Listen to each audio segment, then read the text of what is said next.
It already happened. Most men quietly checked out, and nobody noticed until it was too late.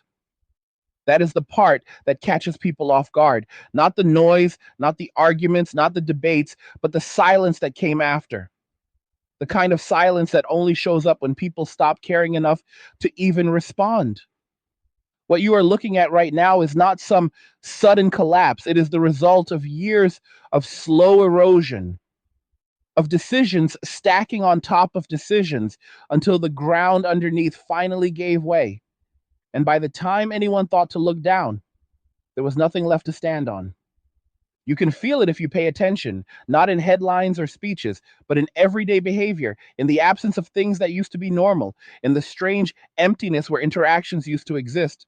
Men are not approaching anymore, not engaging, not offering, not volunteering themselves into situations where they feel unwelcome or unappreciated, and they are not doing it loudly. They are doing it quietly, methodically, almost like a slow withdrawal from a system they no longer believe in. And the unsettling part for a lot of people is not just that it is happening, but that it is working for them.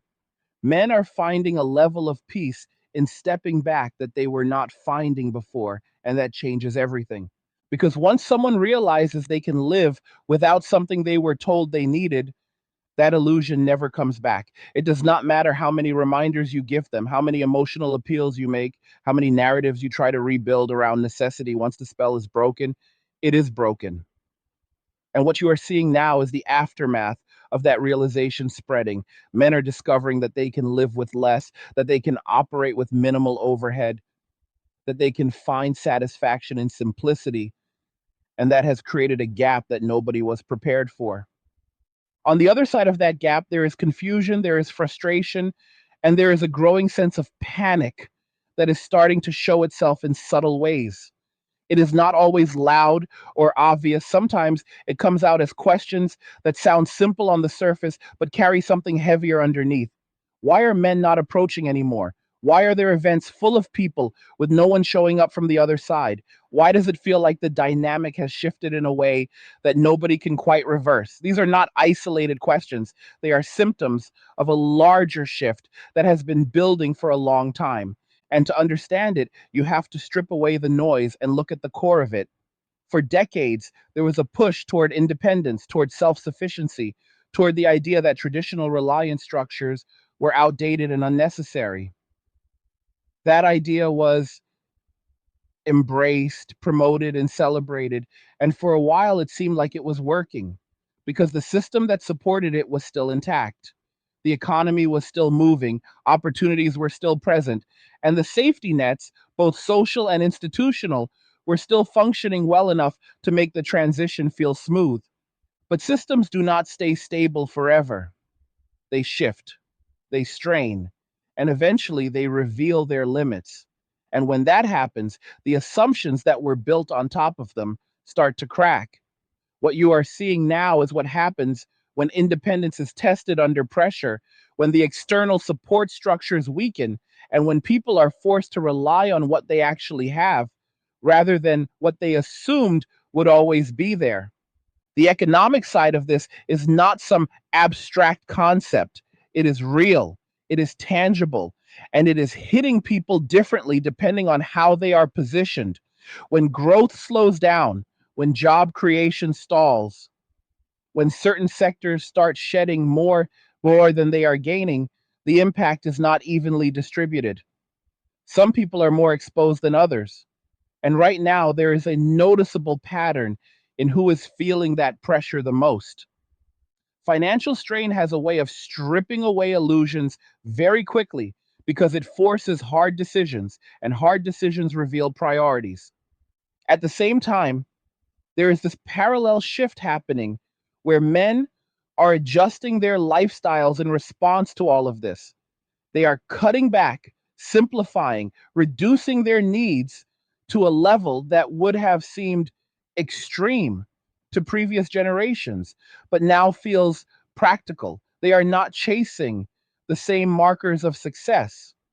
They are not measuring their lives against the same expectations. And that gives them a kind of flexibility that is hard to compete with. When someone can be content with very little, they become incredibly difficult to pressure or manipulate through external incentives. And that is where things start to feel unbalanced. Because if one group is lowering their requirements and finding stability in that, while another group is facing rising costs, increasing expectations, and diminishing returns, the gap between those two experiences is going to widen. It is not about who is right or wrong.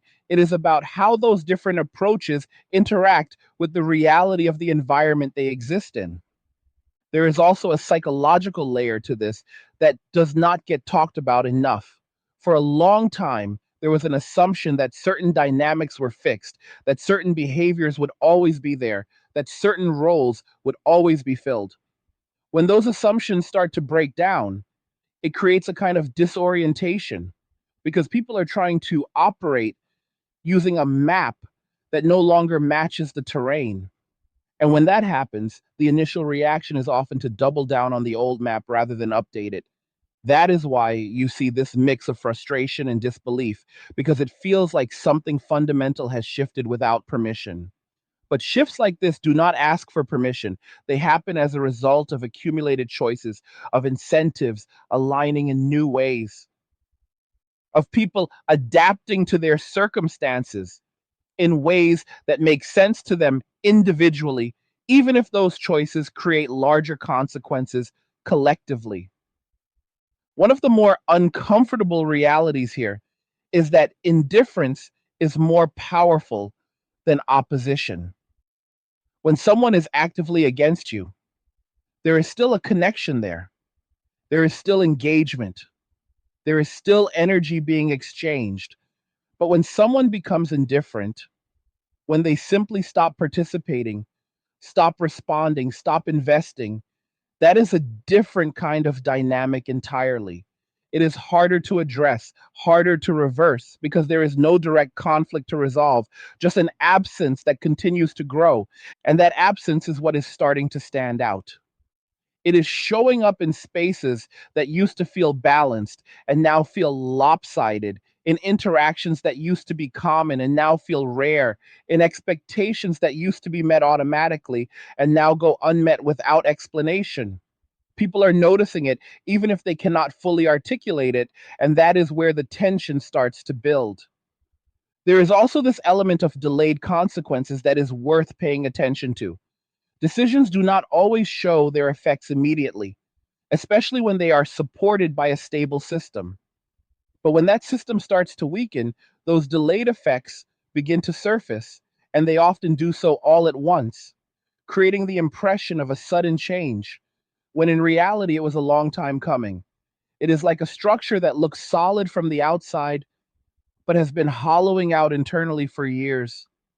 And when it finally gives way, it seems abrupt, even though the process was gradual. What makes this situation particularly complex is that it is not just one factor driving it, it is a convergence of multiple trends: economic pressure, shifting social dynamics, changing expectations, evolving personal priorities. All of these are interacting with each other in ways that amplify the overall effect. You cannot isolate one and say that is the cause, because they are all feeding into each other, creating a feedback loop that is accelerating the change. And within that loop, people are making choices based on what they perceive to be in their best interest. Men are stepping back because they see more benefit in doing so, because they feel more control over their lives, because they are finding satisfaction in areas that do not require the same level of risk or investment. That is not something that can be easily argued away, because it is based on lived experience, on outcomes that reinforce the decision. At the same time, there is this expectation that things should return to how they were, that this is just a temporary phase, that eventually the old patterns will reassert themselves. But that assumption depends on the idea that the underlying incentives will shift back as well, and there is no clear indication that they will. If anything, the current trajectory suggests that the conditions supporting this new dynamic are becoming more entrenched, not less. That creates a kind of standoff not in the traditional sense of confrontation, but in the sense of parallel paths that are moving further apart over time. Each side is adapting in their own way, responding to their own pressures. And the overlap between those paths is shrinking. And when that overlap becomes too small, the interactions that used to happen naturally start to feel forced or unnatural, which further discourages engagement. There is also a cultural element to this that cannot be ignored. Narratives matter, not because they dictate reality, but because they shape how people interpret it. For years, there were certain narratives that guided behavior, that set expectations, that framed interactions in a particular way. As those narratives lose their influence, or as people begin to question them, the behavior they supported starts to change as well. And once behavior changes at scale, it creates a new baseline. What used to be considered normal becomes outdated, and what used to be considered unusual becomes the new standard. That transition is rarely smooth because it involves a period of adjustment where different groups are operating under different assumptions, leading to misunderstandings, mismatched expectations, and frustration on all sides. What you're seeing now is that adjustment period stretched out and intensified by the broader conditions surrounding it. It is not just about relationships or social interactions, it is about how people are positioning themselves in a world that feels less predictable, less stable, and more demanding in certain ways. And in that kind of environment, people tend to prioritize what they can control, what they can rely on, what they can manage without depending too heavily on external factors. For a lot of men, that has meant focusing inward on self development, on building skills, on improving their health, on simplifying their lives in ways that reduce vulnerability. It is a practical response to uncertainty, and it is reinforced by the sense of autonomy that comes with it. When you are not stretched thin, when your needs are manageable, when your expectations are grounded, it becomes easier to maintain a sense of stability, even when the external environment is shifting. But that same approach does not translate equally across different circumstances. If someone is dealing with higher fixed costs, with greater financial pressure, with expectations that require more resources to meet, the margin for error becomes much smaller. And when that margin disappears, the stress increases, the urgency increases, and the need for support becomes more pronounced. That is where the disconnect starts to feel more acute. Because on one side, there is a movement towards self sufficiency and reduced dependency. And on the other side, there is a growing pressure that makes independence more difficult to sustain. Those two realities do not align easily. And the friction between them is what you are starting to see play out in different ways. It is important to understand that none of this exists in a vacuum. These are not isolated trends. They are part of a larger shift in how people relate to each other, how they allocate their time and energy, how they define success and fulfillment. And those definitions are not static, they evolve based on experience, based on outcomes, based on what people see working and what they see failing. Right now, there is a clear signal that certain approaches are no longer delivering the results they once did, and people are adjusting accordingly. That adjustment is not coordinated, it is not centrally planned, it is the result of individual decisions that, when taken together, create a noticeable pattern. And once that pattern becomes visible, it starts to influence further decisions, reinforcing the direction of the shift.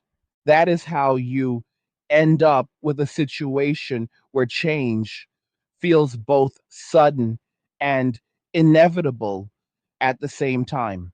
Sudden, because the visible effects seem to appear quickly, and inevitable, because the underlying causes have been building for so long that the outcome was always going to manifest eventually.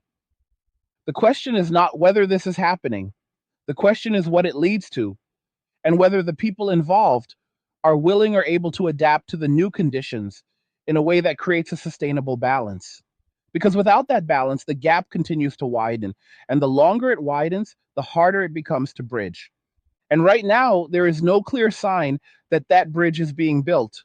There are conversations, there are reactions, there are attempts to make sense of what is happening, but there is no unified direction, no shared understanding of how to move forward. Instead, there are parallel narratives developing, each interpreting the situation through its own lens, each proposing its own explanation and its own solution. But explanations do not change outcomes on their own. What matters is behavior, and behavior is driven by incentives, by perceived benefits, by the alignment between effort and reward. As long as that alignment favors disengagement for one side and creates pressure for the other, the current trajectory is likely to continue. And that is the reality that people are starting to come to terms with, whether they are ready for it or not. And when you step back and really look at it, what stands out is not just the change itself, but how quietly it unfolded. There was no single moment where everything flipped. There was no announcement, no clear turning point that people could point to and say that is when it all changed. It was more like a gradual dimming of a light that people were so used to having on that they did not notice it getting darker until they were already adjusting to the dark. By the time people started asking questions, the conditions that allowed things to be the way they were had already shifted beyond recognition. What makes this especially difficult for people to process is that the old expectations are still floating around, still influencing how people think things should work, even though the underlying reality no longer supports those expectations. That creates a mismatch between perception and reality, and that mismatch leads to confusion. People are waiting for responses that are not coming, expecting behaviors that are no longer being offered, and interpreting that absence through outdated assumptions instead of updating their understanding of the situation. You can see this clearly in the way certain interactions have changed.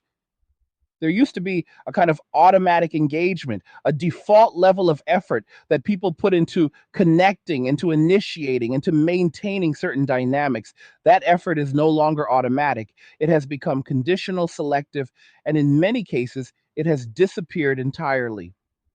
And when something that used to be automatic becomes optional, you start to see how people really feel about it because they only choose it if they genuinely see value in it.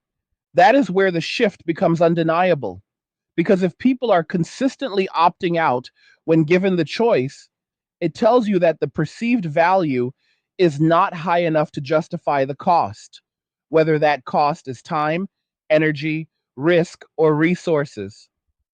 And once that calculation changes for enough people, the entire dynamic shifts because the system was built on the assumption that participation would remain constant. What you are looking at now is a system where participation has dropped below the level needed to sustain the old patterns. And when that happens, the patterns do not just weaken, they start to break down entirely. Things that relied on mutual engagement begin to stall. Events that depended on balanced attendance start to feel one sided, and interactions that once felt natural start to feel forced or non existent. There is also a deeper layer here that goes beyond surface level behavior. It has to do with trust, not in the emotional sense, but in the practical sense of whether engaging in a certain way will lead to a predictable and worthwhile outcome. When people lose confidence in that predictability, they become more cautious, more reserved, and more selective in how they invest themselves. That caution accumulates over time, leading to a broader withdrawal that is not driven by hostility, but by calculation. And calculation is a powerful driver of behavior, especially in uncertain environments. When the future feels less stable, people become more focused on minimizing risk and maximizing control over what they can manage. That often leads to simplification, to reducing dependencies, to cutting out variables that introduce uncertainty. Relationships in that context can start to look like variables rather than constants, especially if they are perceived as adding complexity without a clear return. This is not a comfortable way to look at things, but it is a realistic one, and it helps explain why the shift feels so persistent. It is not being driven by a single ideology or a coordinated effort. It is being driven by individual decisions that align with a broader trend towards self-preservation and efficiency. When enough people make similar decisions for similar reasons, the aggregate effect becomes impossible to ignore. At the same time, there is this growing awareness that the safety nets people assumed would always be there are not as reliable as they once were. Economic support, institutional stability, even social structures that used to provide a buffer against hardship are showing signs of strain. And when those buffers weaken, the consequences of individual choices become more immediate and more severe. That is where the pressure starts to build in a different way. Because when external support decreases, the margin for error shrinks and the need for stability increases. But stability is harder to achieve when the traditional pathways to it are no longer functioning as expected. That creates a situation where people are looking for solutions in a landscape that has already changed, which leads to frustration when those solutions do not produce the desired results. There is also a generational aspect to this that adds another layer of complexity. Different groups are experiencing these changes in different ways, depending on when they entered the system and what assumptions they were operating under at the time. Those who built their expectations during a period of relative stability are now facing a reality that does not match those expectations, while those who are coming into the system now are adapting to the new conditions from the start. That difference in perspective can create misunderstandings because people are essentially speaking from different versions of reality.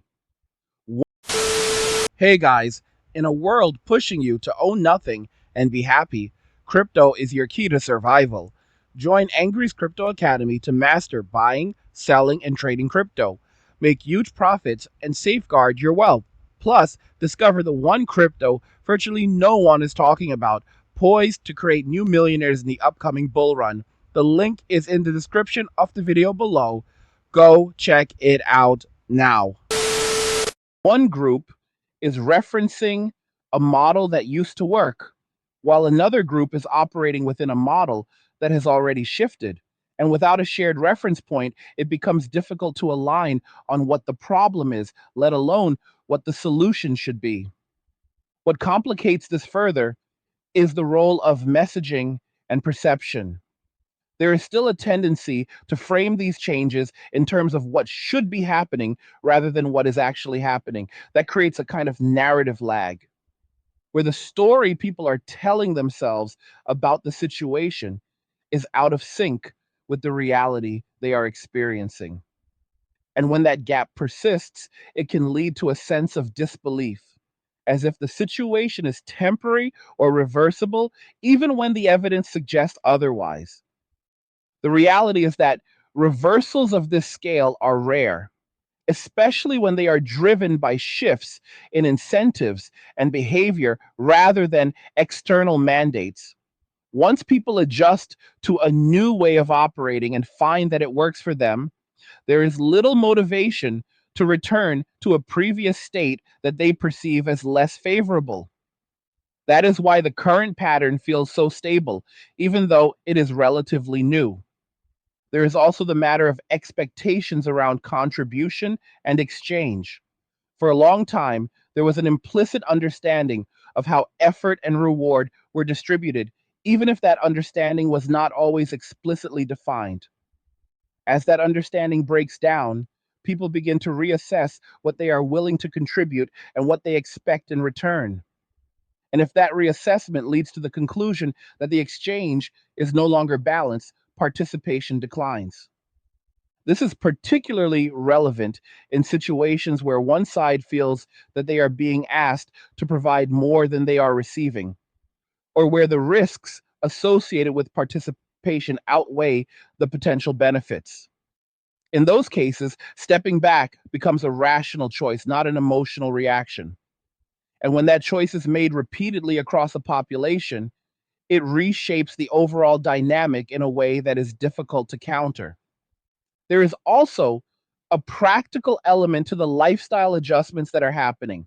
When people reduce their expenses, simplify their routines, and focus on self contained forms of satisfaction, they create a level of independence that was not as common before.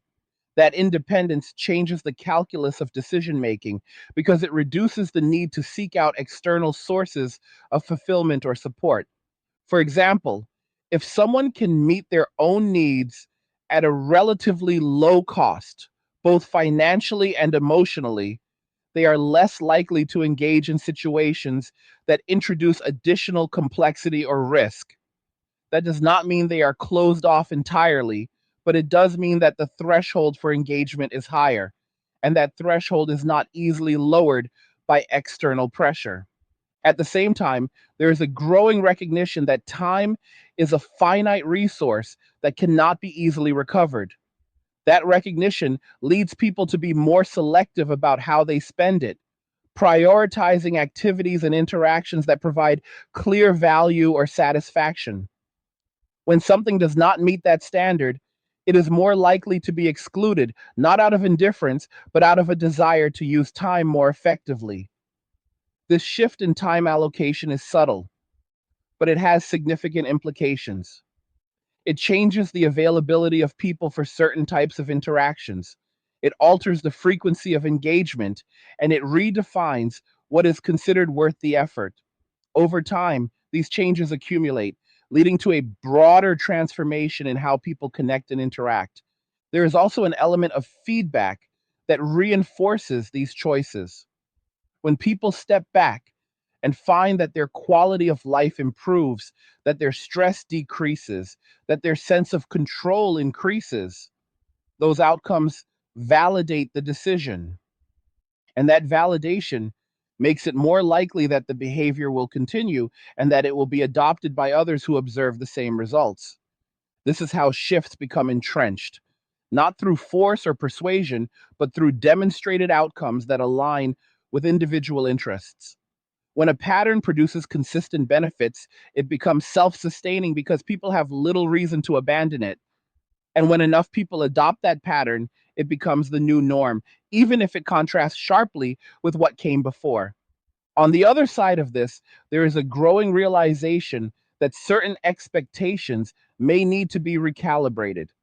The idea that certain forms of support or engagement will always be available is being challenged by the reality that those forms are now conditional or absent.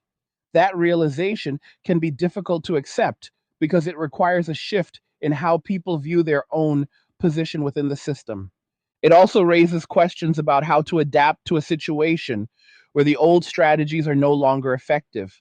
If the pathways that once led to stability or fulfillment are no longer accessible, new pathways need to be identified. But identifying those pathways requires an accurate understanding of the current landscape, not the one that existed in the past. That is where a lot of the tension is coming from. The landscape has changed, but not everyone has updated their map.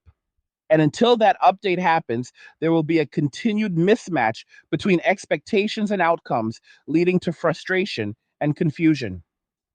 There is also a broader societal implication to all of this. When large groups of people begin to withdraw from traditional forms of engagement, it affects more than just individual interactions. It impacts economic activity, social cohesion, and the overall functioning of systems that rely on participation. These effects may not be immediately visible, but they build over time, creating secondary consequences that further reinforce the initial shift. For example, reduced participation in certain activities can lead to decreased demand, which in turn affects the viability of businesses or services that depend on that demand. This can create a ripple effect that extends beyond the initial change, influencing other areas of the economy and society. And as these effects accumulate, they contribute to a broader sense of instability or transition. At the same time, there is an opportunity within this shift for new patterns to emerge, for new forms of interaction and engagement to develop that are better aligned with the current reality.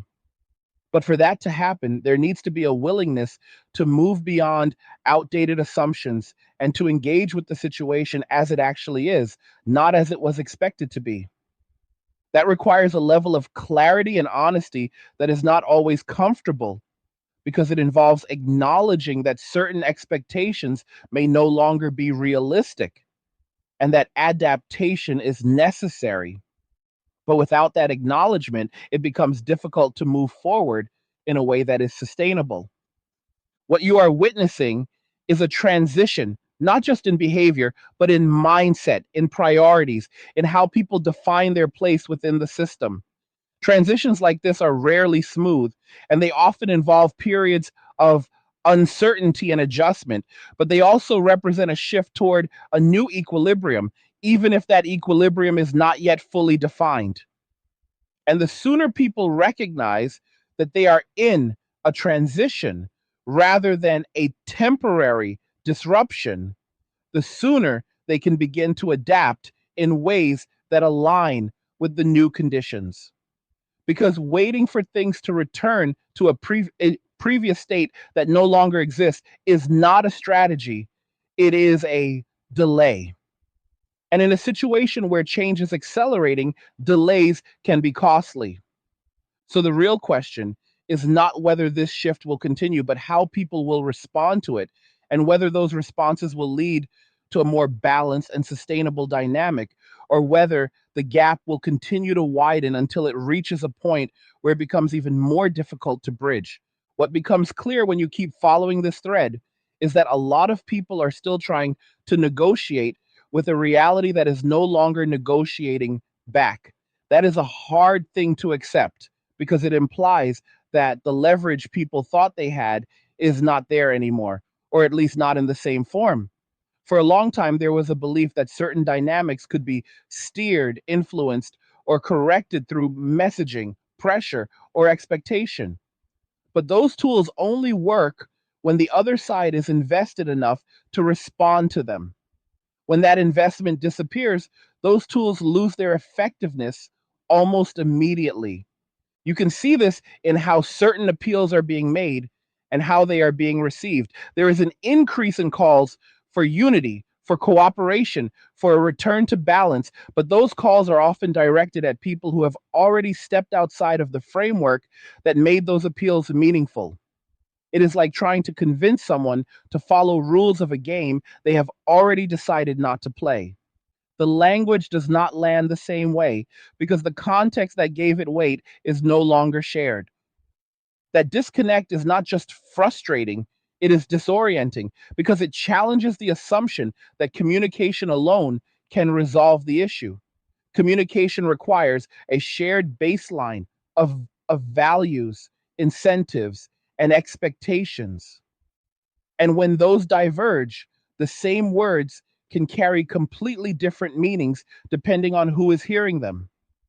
What sounds like a reasonable request to one person can sound like an unreasonable demand to another simply because they are evaluating it from different positions. There is also an element of timing that is working against any attempt to revert to previous patterns. Changes in behavior tend to solidify over time, especially when they are reinforced by consistent outcomes.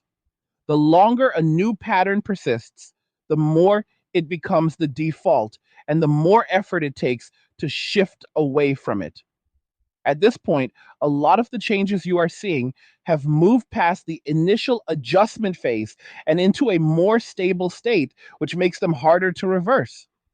At the same time, there is a kind of inertia that comes from people adapting to new routines.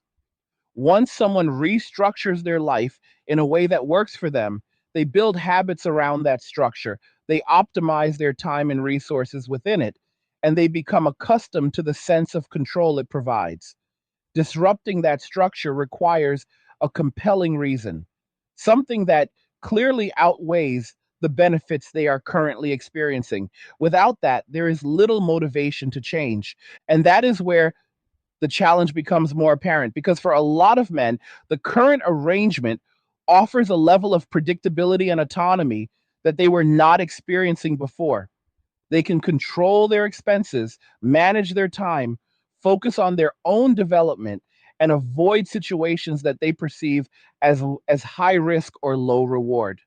That combination creates a stable environment that is difficult to justify leaving without a clear and significant incentive. On the other side, there is a growing awareness that the expected support structures are not functioning as reliably as they once did. Financial pressure is increasing, costs are rising, and the pathways to stability are becoming more competitive and less certain. In that kind of environment, the absence of additional support becomes more noticeable, and the desire for that support becomes more urgent. This creates a tension that is not easily resolved because it is rooted in different experiences of the same reality. One side is experiencing increased stability through withdrawal, while the other is experiencing increased instability and looking for ways to mitigate it.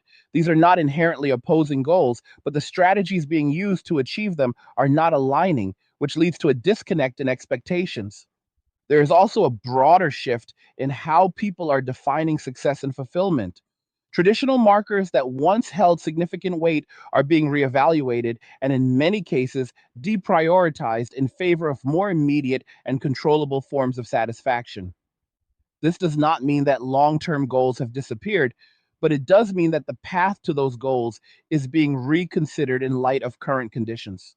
For example, the idea of building a life around long term commitments that require significant upfront investment is being weighed against the uncertainty of those commitments in a changing environment. When the future feels less predictable, people tend to favor options that offer flexibility and adaptability, even if those options do not align with traditional expectations.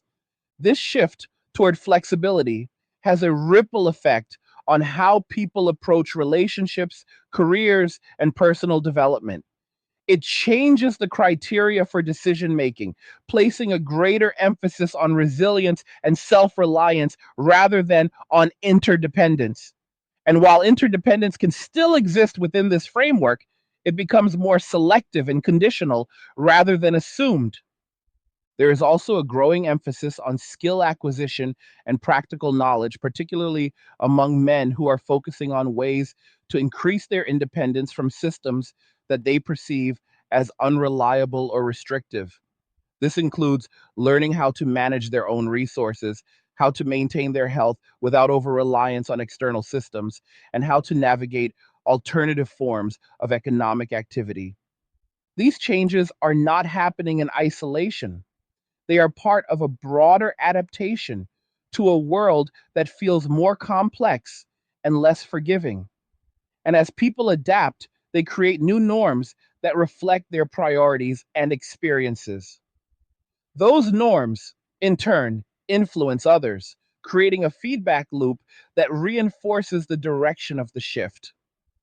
At the same time, there is a growing awareness of the limitations of centralized systems, particularly in areas related to finance, healthcare, and personal data.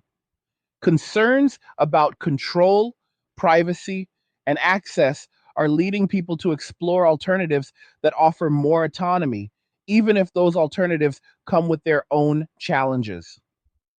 This exploration is part of a larger trend toward decentralization, where individuals seek to reduce their dependence on systems that they do not fully trust. This trend has implications for how people interact with each other as well. As individuals become more self sufficient, the need for certain types of support decreases, which changes the nature of relationships. Instead of being based on necessity, they become based more on choice, which raises the threshold for what is considered worthwhile engagement. And when engagement becomes more selective, it naturally leads to a reduction in overall participation, especially in areas where the perceived value does not meet the new criteria. This is not necessarily a negative outcome, but it does represent a significant change in how people allocate their time and energy. There is also a cultural component to this shift that is worth examining. Over time, certain narratives have shaped how people view their roles, their responsibilities, and their expectations of others. As those narratives are challenged or replaced, the behaviors they supported begin to change as well. This is not a quick process, but it is a persistent one, and it contributes to the gradual transformation of social dynamics. In the current environment, there is a noticeable move away from narratives that emphasize obligation and toward those that emphasize personal agency. This shift places a greater emphasis on individual choice and accountability, which can be empowering for some and challenging for others, depending on their circumstances. For those who are able to adapt to this emphasis on agency, it can lead to a greater sense of control and satisfaction. For those who are more reliant on external structures, it can create a sense of vulnerability and uncertainty. This divergence in experience contributes to the overall complexity of the situation because it means that the same shift can be perceived in very different ways. Another factor that is influencing this dynamic is the role of technology and how it has changed the way people connect and interact. Digital platforms have created new forms of engagement that do not require the same level of investment as traditional interactions, which can reduce the incentive to participate in those traditional forms. At the same time, technology has made it easier for people to find communities and resources that align with their specific interests and needs, further reducing the reliance on broader, more generalized interactions. This has led to a kind of fragmentation where people are increasingly operating within smaller, more specialized networks rather than within larger, more integrated systems. While this can provide a sense of belonging and relevance, it can also reduce exposure to different perspectives, which can reinforce existing patterns of behavior and belief. Within this fragmented landscape, it becomes more difficult to create a unified approach to addressing broader issues because there is no longer a single dominant framework that everyone is operating within. Instead, there are multiple frameworks, each with its own logic and priorities, and navigating between them requires a level of adaptability that not everyone is prepared for. There is also the question of long term sustainability. While the current patterns may be working for individuals in the short term, it is not yet clear how they will play out over a longer time horizon. Changes in behavior can have delayed effects that only become apparent after a certain period, and those effects can influence future decisions in ways that are not immediately obvious. For example, a focus on independence and self sufficiency can provide stability in the present, but it may also lead to challenges in areas that benefit from collaboration and shared resources. Similarly, a reliance on external systems can provide convenience and support, but it can also create vulnerabilities if those systems become less reliable. Balancing these considerations is not straightforward, and it requires a nuanced understanding of both the benefits and the trade offs associated with different approaches. It also requires a willingness to adapt as conditions change rather than relying on a fixed strategy that may become outdated. What is clear is that the current trajectory is not static. It is evolving, shaped by ongoing changes in the environment and by the responses of the people within it. And as it evolves, it will continue to present new challenges and opportunities requiring continuous adjustment and reassessment. The key takeaway from all of this is that the situation is not defined by a single cause or a single outcome. It is the result of multiple factors interacting in complex ways, creating a dynamic that is still unfolding. Understanding that complexity is essential for making sense of what is happening and for identifying potential paths forward. At the same time, it is important to recognize that not all aspects of this shift are within individual control. There are broader forces at play that influence the environment in which people are making their decisions. And those forces can limit the range of available options. Acknowledging those limitations does not mean giving up agency, but it does mean being realistic about what can be influenced and what cannot. Ultimately, the direction this takes will depend on how people continue to adapt, how they balance their individual needs with the realities of the environment, and how they navigate the evolving landscape of incentives and opportunities. It is not a simple process, and it is unlikely to produce a single uniform outcome, but it is a process that is already underway and one that will continue to shape the way people live and interact for the foreseeable future. And whether people are ready for it or not, the shift is not waiting for anyone to catch up. Another layer that is starting to reveal itself is how quickly perception flips once outcomes become visible. For a long time, there was a gap between what people said and what people experienced, and that gap allowed certain ideas to persist longer than they otherwise would have. But once real world results begin to contradict those ideas in a consistent way, the shift in perception happens faster than expected.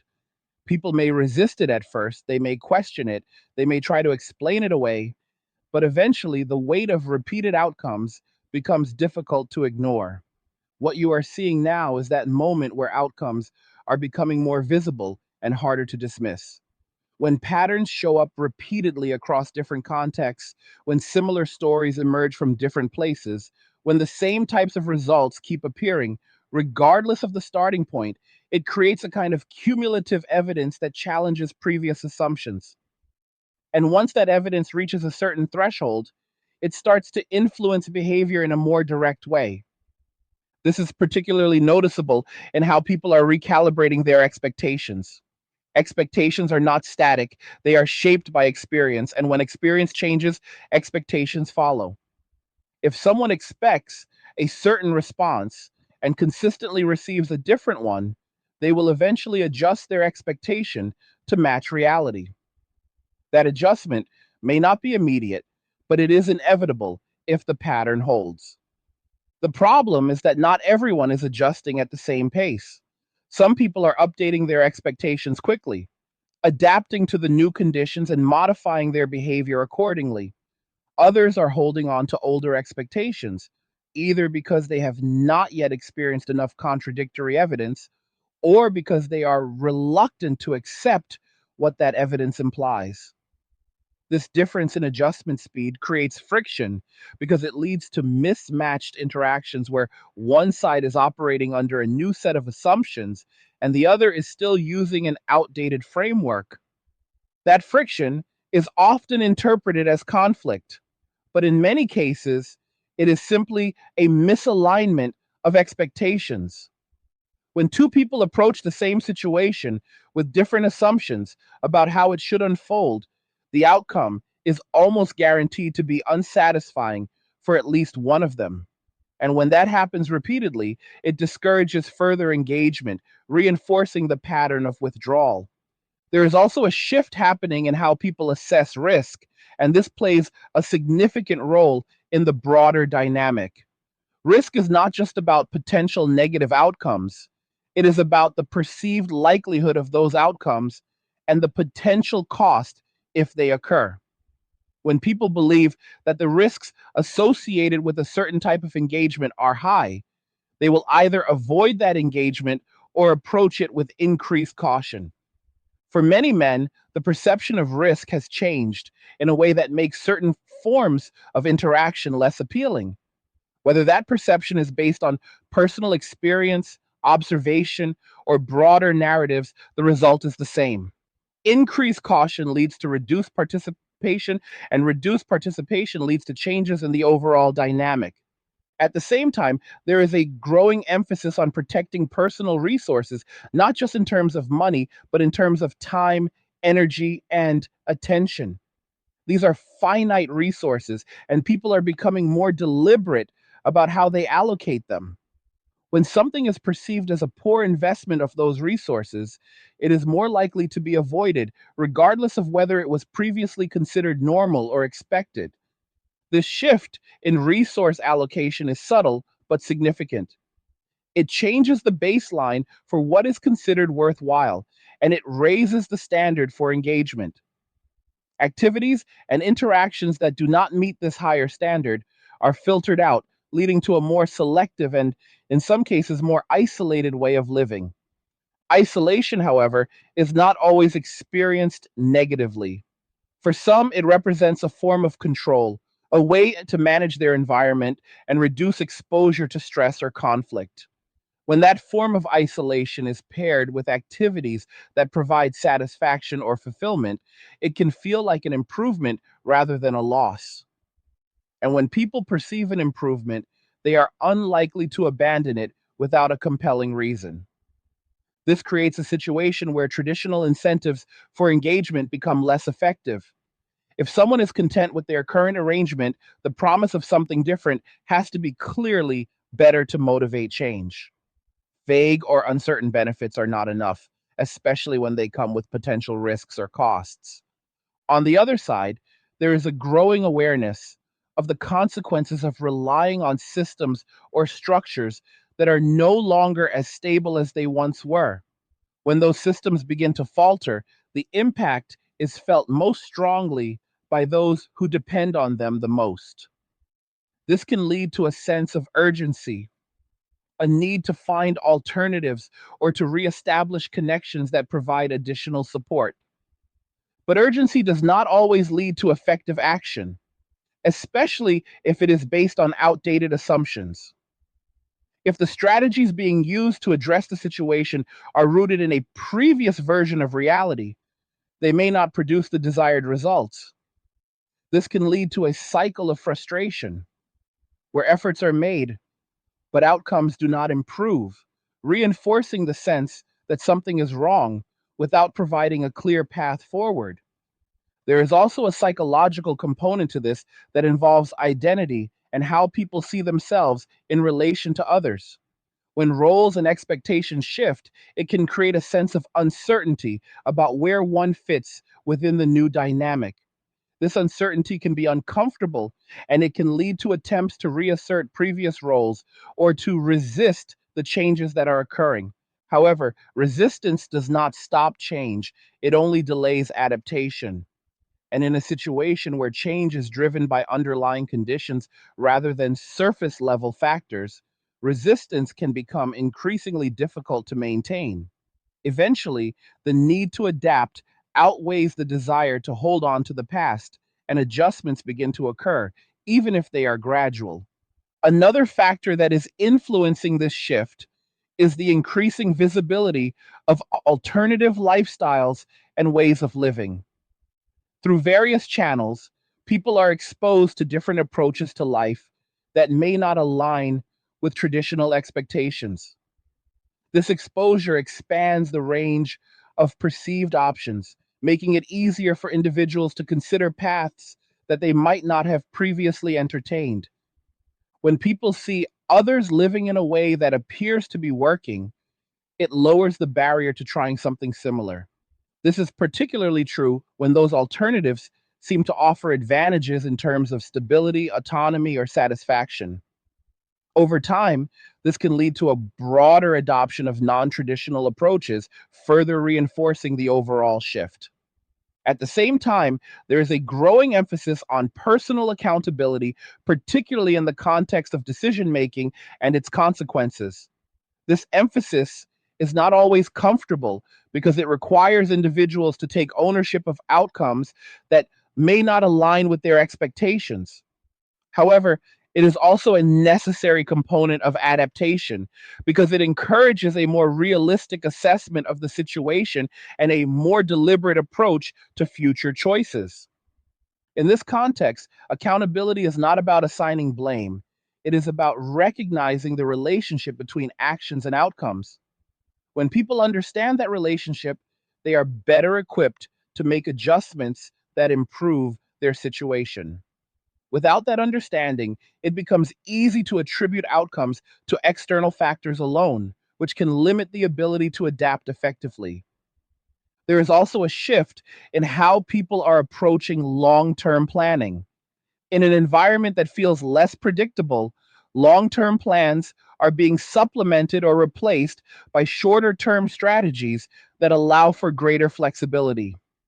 This does not mean that long term goals are abandoned, but it does mean that the path to those goals is more adaptive, with an emphasis on adjusting to changing conditions rather than following a fixed trajectory.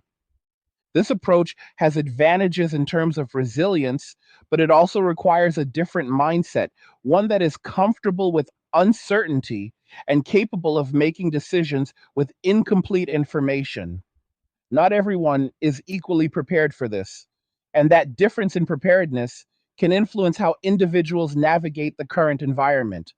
Another aspect to consider is the role of comparison and how it affects perception.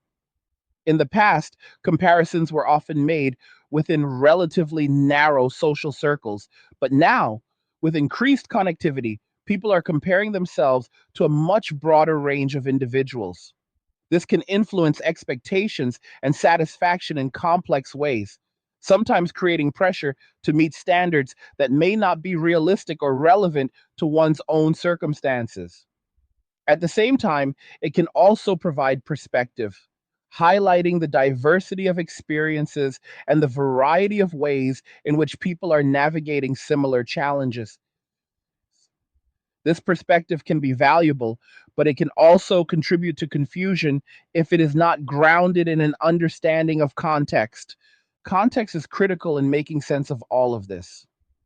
Without it, it is easy to draw conclusions that are overly simplistic or that fail to account for the nuances of the situation.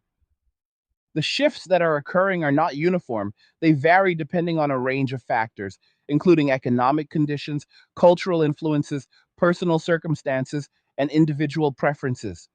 Recognizing this variation is important because it prevents the tendency to generalize based on limited observations. It also highlights the need for tailored approaches to adaptation rather than one size fits all solutions. What works for one person or group may not work for another, and understanding those differences is key to navigating the current landscape effectively. There is also a broader question of how these changes will influence future generations. The patterns that are being established now will shape the environment that younger individuals grow up in, influencing their expectations, their behavior, and their approach to relationships and personal development. This generational impact is not immediate, but it is significant, and it will play a role in determining the long term trajectory of these shifts. At the same time, there is the possibility of counter trends emerging in response to the current dynamic. As with any shift, there may be movements that push in the opposite direction, seeking to reestablish certain aspects of the previous model or to create new forms of balance. These counter trends may not fully reverse the current trajectory, but they can influence its direction and introduce additional complexity into the overall picture. What remains consistent throughout all of this is the role of individual choice. While broader forces set the stage, it is individual decisions that ultimately drive behavior and shape outcomes. Each person is navigating their own set of circumstances, making choices based on their own priorities and perceptions.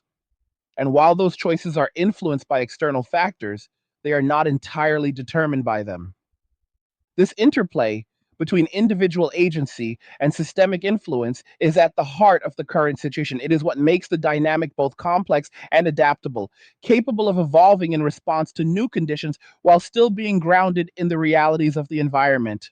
And as this evolution continues, it will require ongoing attention, reflection, and adjustment. There is no fixed endpoint, no moment where everything settles into a permanent state. Instead, there is a continuous process of change shaped by the interaction of countless individual decisions and the broader context in which they occur. Understanding that process is key to making sense of what is happening and to identifying ways to navigate it effectively. Because while the specifics may change, the underlying principle remains the same. People respond to incentives, to outcomes, and to the realities they experience. And those responses, taken together, shape the world that everyone else must then respond to in turn. There is another piece of this that people are starting to feel but not fully articulate, and that is the loss of assumed reciprocity. For a long time, there was a baseline expectation that effort put into certain areas would be met with a corresponding response, even if that response was not immediate or perfectly equal. That expectation created a sense of continuity, a belief that participation in the system would eventually lead to a return. What is happening now is that this sense of reciprocity is weakening.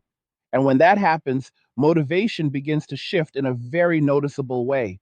When people no longer trust that their investment will be met with something of value, they stop investing. It is not emotional, it is not dramatic, it is a quiet recalibration of priorities. Instead of putting energy into uncertain exchanges, they redirect it toward areas where the outcome is more predictable and more directly tied to their own actions. This is one of the reasons why you are seeing an increased focus on self directed activities because they offer a clearer connection between effort and result. That clarity is powerful, especially in an environment where other areas feel ambiguous or inconsistent. If someone can see a direct line between what they do and what they gain, they are more likely to continue in that direction. It removes the guesswork, reduces the risk of disappointment, and creates a sense of progress that is easier to maintain over time.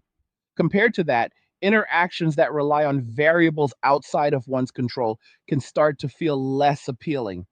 There is also a growing awareness of opportunity cost, which plays a significant role in decision making. Every choice involves giving up something else. And as people become more conscious of this, they begin to evaluate their options more carefully.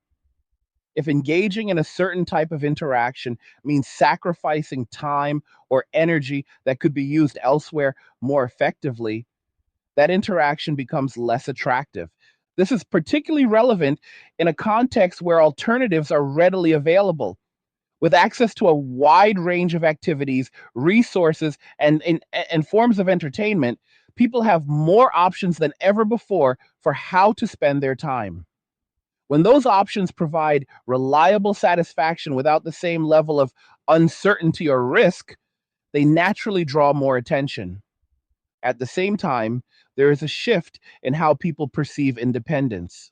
It is no longer just about the ability to function on one's own, but about the ability to thrive without reliance on unstable or unpredictable factors. This broader definition of independence places a higher value on skills, knowledge, and resources that can be controlled and managed directly. For many men, this has translated into a focus on building competence in areas that enhance their autonomy, whether it is learning practical skills, improving financial literacy, or maintaining physical and mental health. These efforts contribute to a sense of self sufficiency that reduces the need to depend on external support. And as that sense of self sufficiency grows, the perceived necessity of certain types of relationships diminishes. This does not mean that relationships are no longer valued, but it does mean that they are evaluated differently. Instead of being seen as essential components of stability, they are viewed as optional additions that must meet a certain standard to be considered worthwhile. This shift in evaluation criteria changes the dynamic significantly because it raises the bar for engagement. On the other side, there is an increasing pressure that comes from rising costs and diminishing returns in certain areas. When the effort required to maintain a certain standard of living increases while the rewards remain stagnant or decline, it creates a strain that is difficult to sustain. This strain can lead to a sense of urgency, a need to find solutions that alleviate the pressure. However, finding those solutions becomes more challenging when the environment is changing and when the strategies that worked in the past are no longer effective. This is where a lot of the frustration originates because there is a recognition that something needs to change, but there is no clear consensus on what that change should look like. There is also an emotional component to this that is often overlooked. Change, especially when it involves a loss of familiar structures or expectations, can create a sense of uncertainty that is uncomfortable to navigate. People may respond to this uncertainty in different ways. Some by adapting quickly, others by holding on to what they know, even if it is no longer serving them effectively. This variation in response contributes to the overall complexity of the situation because it means that different people are at different stages of adjustment.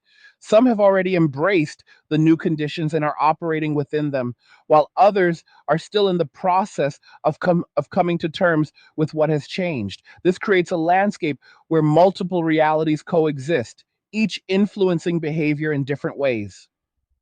Another factor that is shaping this dynamic is the increasing importance of personal boundaries.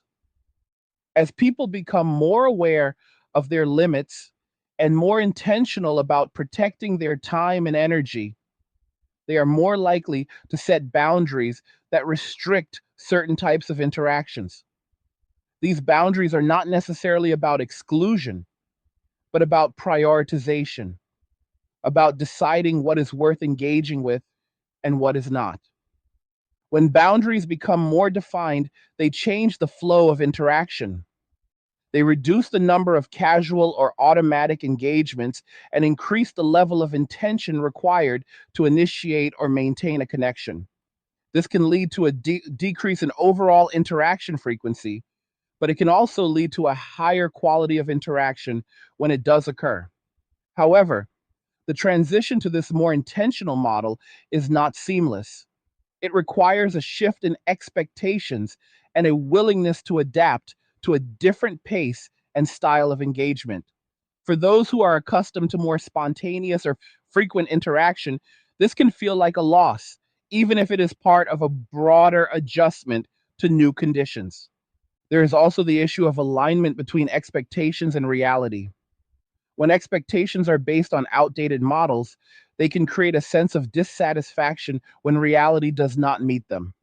Adjusting those expectations requires a willingness to reassess assumptions and to accept that certain dynamics may no longer function in the same way. This reassessment is not always easy because it involves confronting the possibility that previous beliefs or strategies may have been based on conditions that no longer exist. It requires a level of honesty and adaptability that can be challenging, but it is also necessary for effective navigation of the current environment. At the same time, there is a growing recognition that external validation is not as reliable a source of satisfaction as it was once perceived to be. As people shift their focus toward internal measures of success and fulfillment, they become less dependent on the approval or participation of others. This shift further reinforces the trend toward independence because it reduces the need to seek out external affirmation.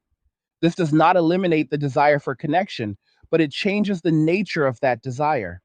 Instead of seeking validation, people may seek compatibility, shared values, or mutual benefit. This refined approach to connection can lead to more meaningful interactions, but it also narrows the pool of potential engagements because not all interactions meet these more specific criteria. There is also a broader societal implication to this shift toward internal validation. It changes how success is defined and how it is pursued, moving away from externally imposed standards and toward more individualized measures. This can lead to a greater diversity of lifestyles and priorities, but it can also make it more difficult to establish common ground across different groups. As these changes continue to unfold, there is an increasing need for adaptability, for the ability to adjust to new conditions without becoming overly attached to previous models. This adaptability is not just about changing behavior, but about changing perspective, about understanding that the environment is dynamic and that strategies must evolve accordingly. There is also a need for clarity, for a realistic assessment of the situation that is not clouded by outdated assumptions or unrealistic expectations. Clarity allows for more effective decision making because it is based on an accurate understanding of the current landscape rather than on an idealized version of the past. At the same time, there is a need for balance, for the ability to navigate between independence and connection in a way that is sustainable. Too much reliance on either extreme can create its own set of challenges, and finding the right balance requires ongoing adjustment and reflection. Another aspect to consider is the role of resilience, both at the individual and collective level. Resilience involves the ability to withstand and adapt to change, to recover from setbacks, and to continue moving forward in the face of uncertainty. In the current environment, resilience is becoming increasingly important because the pace and scale of change require a capacity for ongoing adaptation. This resilience is not just about enduring hardship, but about finding ways to thrive within new conditions. It involves identifying opportunities within challenges, leveraging strengths, and developing strategies that align with the realities of the environment. It is a proactive approach to change rather than a reactive one. At the same time, there is a recognition that not all aspects of the current situation are negative. While there are challenges, there are also opportunities for growth, for innovation, and for the development of new approaches that may be more effective in the long term. Identifying and capitalizing on these opportunities requires a willingness to look beyond immediate difficulties and to consider the broader potential of the situation. As all of these factors interact, they create a complex and evolving landscape that cannot be easily reduced to simple explanations or solutions. It requires a nuanced understanding of multiple variables, an openness to change, and a commitment to continuous learning and adaptation. And as this process continues, it will shape not only individual experiences, but also the broader dynamics of society, influencing how people connect, how they define their roles, and how they navigate the challenges and opportunities that lie ahead. What starts to emerge when you trace this far enough is a deeper shift in leverage. And leverage is one of those things people rarely talk about directly, but feel immediately when it changes. Leverage determines who needs who more, who has options, and who is making decisions from a position of strength versus necessity. For a long time, there was a belief that leverage was fixed, that certain dynamics guaranteed a predictable balance of power. But what is happening now is a redistribution of that leverage, and it is happening in a way that many did not anticipate. Leverage does not disappear, it moves. It shifts based on conditions, on scarcity, on demand, and on alternatives. When one side develops viable alternatives that reduce their dependency, their leverage increases. When another side becomes more dependent on external support while facing increasing pressure, their leverage decreases. This is not about opinion or ideology, it is about how systems respond to changes in behavior and circumstance. Men, by lowering their cost of living and redefining what they need to be satisfied, have effectively reduced their dependency on traditional relationship structures. That reduction in dependency changes their negotiating position because they are no longer approaching interactions from a place of necessity. When someone does not need something, they can afford to be selective, to walk away, to wait, or to simply opt out entirely. That is leverage, and it is one of the most powerful forms because it is rooted in independence. On the other side, when costs increase, when financial pressure builds, when expectations remain high, but resources are strained, dependency increases. And increased dependency reduces leverage because it limits options and creates urgency. When urgency enters the equation, decision making becomes more reactive, and the ability to negotiate from a position of strength diminishes. This imbalance in leverage is one of the underlying drivers of the current dynamic. It explains why certain appeals are not landing, why certain expectations are not being met, and why the responses that do occur feel misaligned. It is not just about what people want, it is about what they can afford to require, and those two things are not always the same. There is also a psychological aspect to leverage that influences how people perceive their own position. When someone believes they have options, they behave differently than when they feel constrained. That perception affects confidence, decision making, and willingness to engage. Even if the objective conditions are similar, the perception of those conditions can lead to very different outcomes. Right now, there is a noticeable shift in perception among men, where many feel that they have viable alternatives that allow them to step back without significant loss. That perception is reinforced by the experiences of others, by visible examples of people living in ways that do not align with traditional expectations, but still appear stable or even content. This creates a feedback loop where the perception of options becomes more widespread, further strengthening the sense of independence. At the same time, there is a contrasting perception developing among women, where the stability of certain pathways is being questioned. When the expected outcomes do not materialize, when the strategies that were assumed to be effective do not produce the desired results, it creates a sense of uncertainty that can be difficult to navigate. This uncertainty can lead to attempts to reestablish previous dynamics, but without the same underlying conditions, those attempts often fall short. There is also a shift in how people are evaluating trade offs. Every decision involves a trade off, and as conditions change, the relative value of different options changes as well. What may have been considered a worthwhile trade off in the past may no longer be seen the same way if the costs have increased or the benefits have decreased. This reevaluation is happening across multiple areas, influencing how people approach relationships, careers, and personal development. For example, if the perceived cost of engagement is high and the perceived benefit is uncertain, the trade off becomes less attractive. This leads to a reduction in participation, not because people are unwilling to engage, but because the equation no longer makes sense to them. And when enough people reach that conclusion, it reshapes the overall dynamic. Another factor that is contributing to this shift is the growing importance of self directed fulfillment. As people find ways to meet their own needs and to create satisfaction independently, the reliance on external sources decreases. This does not eliminate the value of connection, but it changes its role, making it supplementary rather than foundational.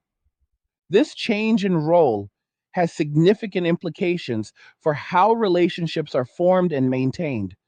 Instead of being driven by necessity, they are driven by compatibility and mutual benefit. This raises the standard for engagement because both parties must see clear value in the interaction for it to be sustained. Without that value, the interaction is less likely to continue. There is also a broader cultural shift toward realism, where idealized narratives are being replaced by more pragmatic assessments of what is possible and what is sustainable. This shift is not always comfortable because it involves confronting limitations and acknowledging that not all desired outcomes are achievable under current conditions. However, it also provides a clearer foundation for decision making because it is based on what is actually happening rather than on what is hoped for. This move toward realism is influencing how people approach planning and strategy. Instead of relying on assumptions about how things should work, they are basing their decisions on observed patterns and outcomes. This leads to more cautious and calculated behavior as people seek to minimize risk and maximize the likelihood of achieving their goals.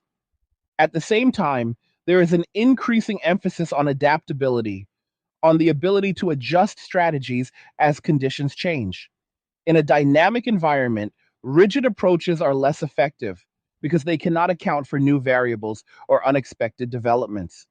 Adaptability allows individuals to respond to changes more effectively, maintaining stability even as the landscape shifts.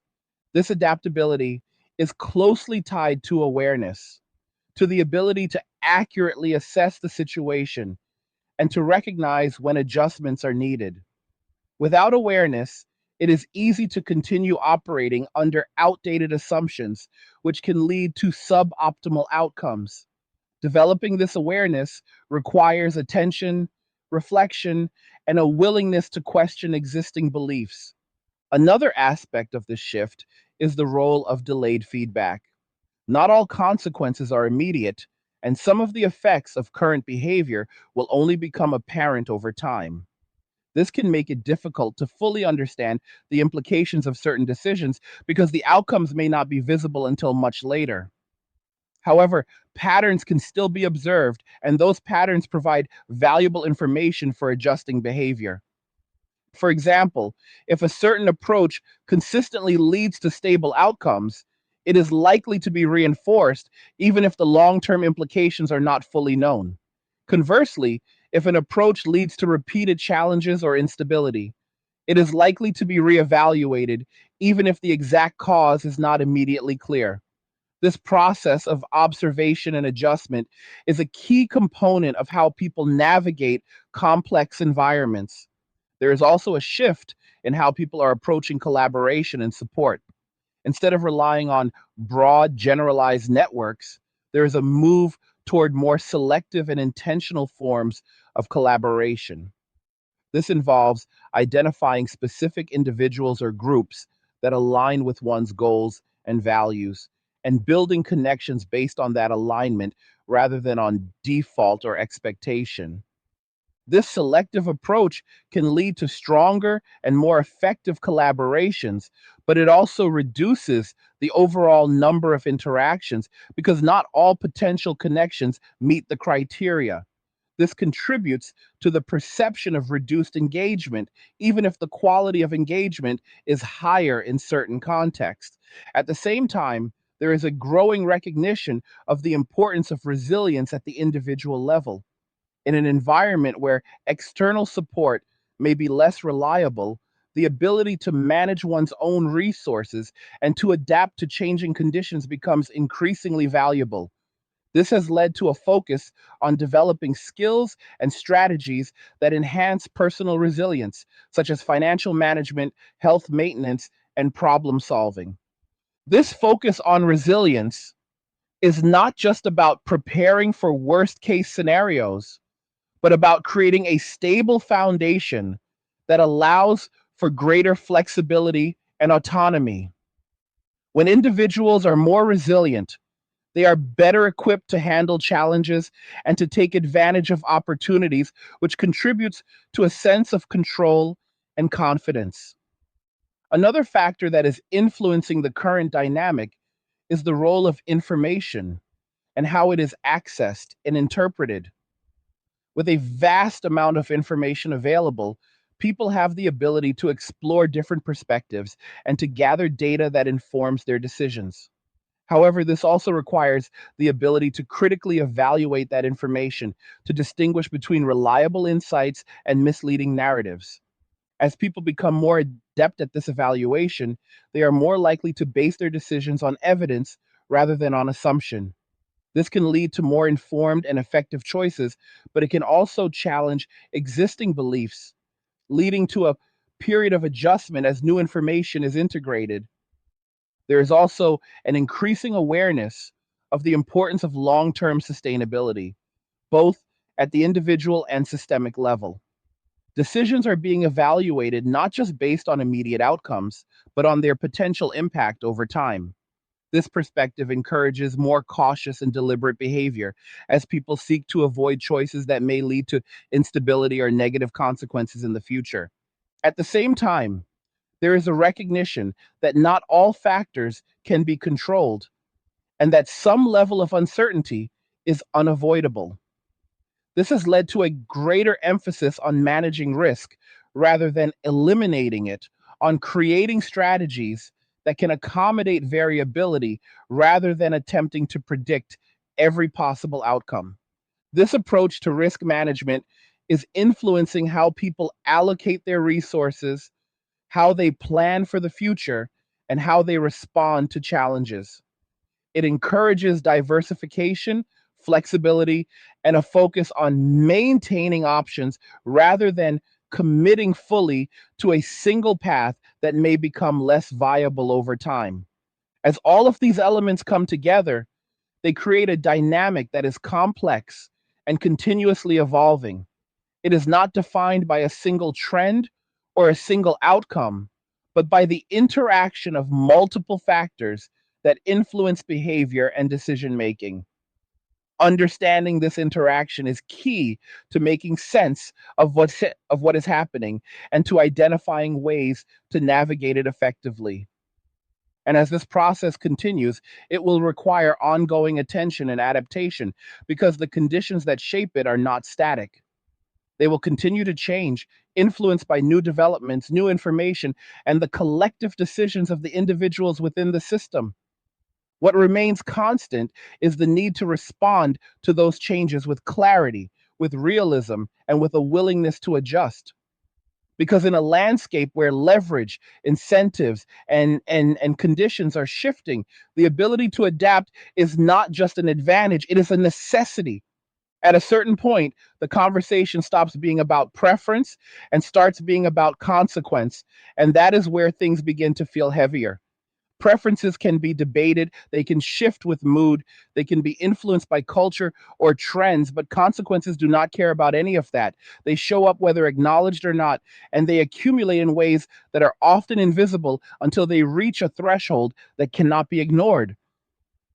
What is happening now is that a lot of those accumulated consequences are reaching the surface at the same time.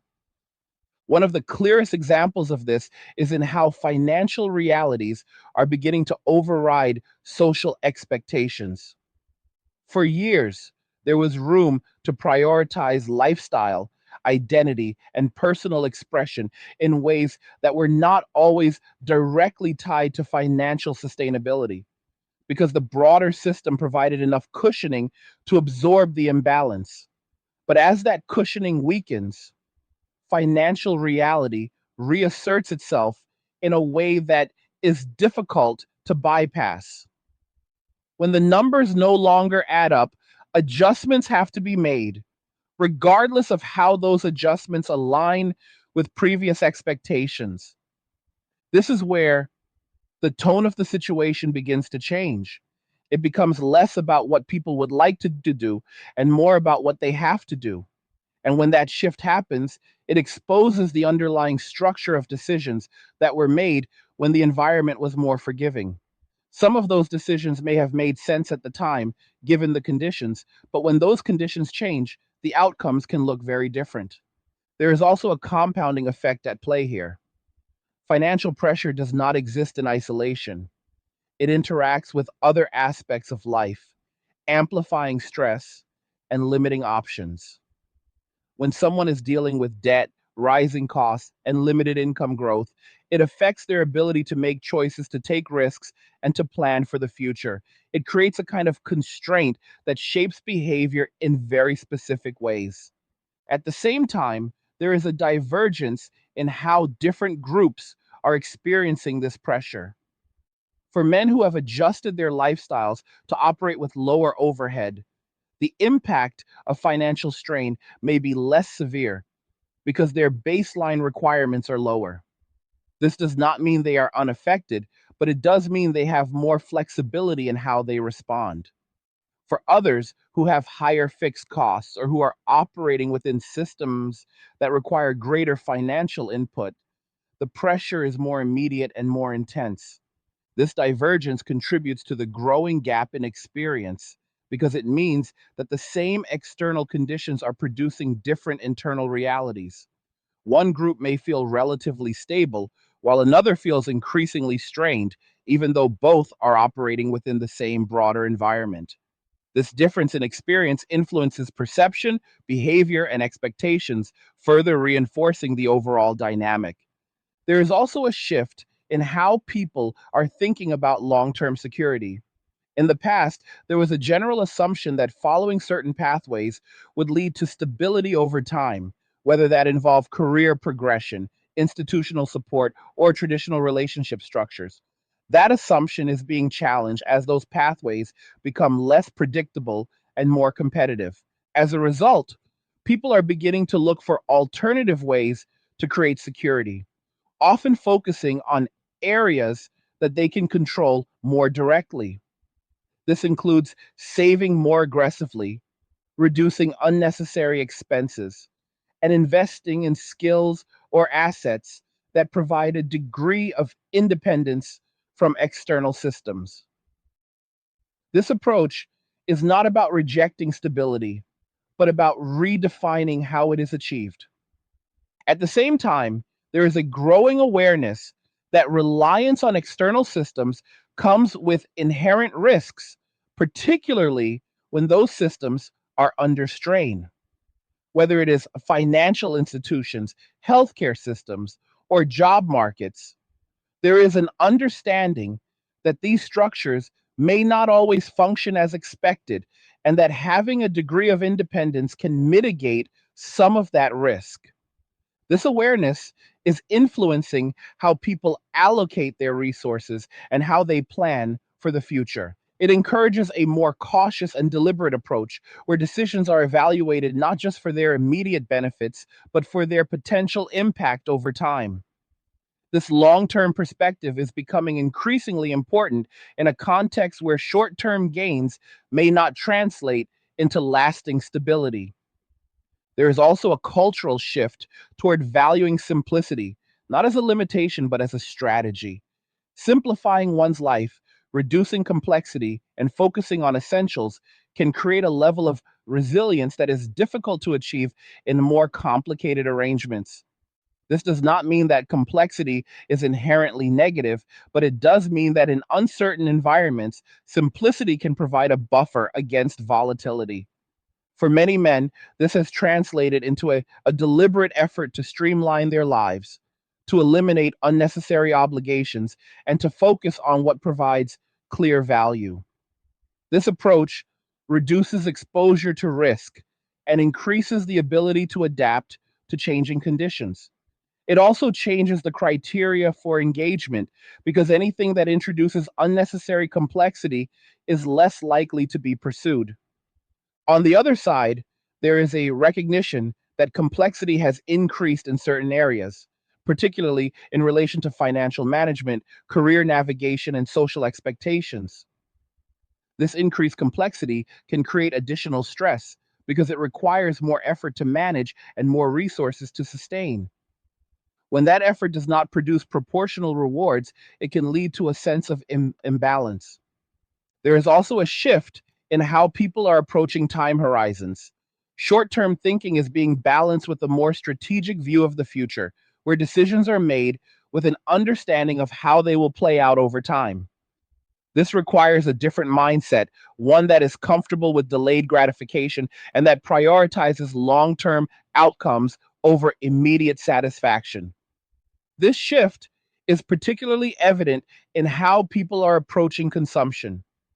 There is a move away from spending for the sake of maintaining appearances or meeting external expectations and towards spending that aligns with personal priorities and long term goals. This change in consumption patterns has broader implications for the economy as it affects demand in various sectors. At the same time, there is a growing emphasis on self education and continuous learning. In a rapidly changing environment, the ability to acquire new knowledge and skills is a key factor in maintaining adaptability.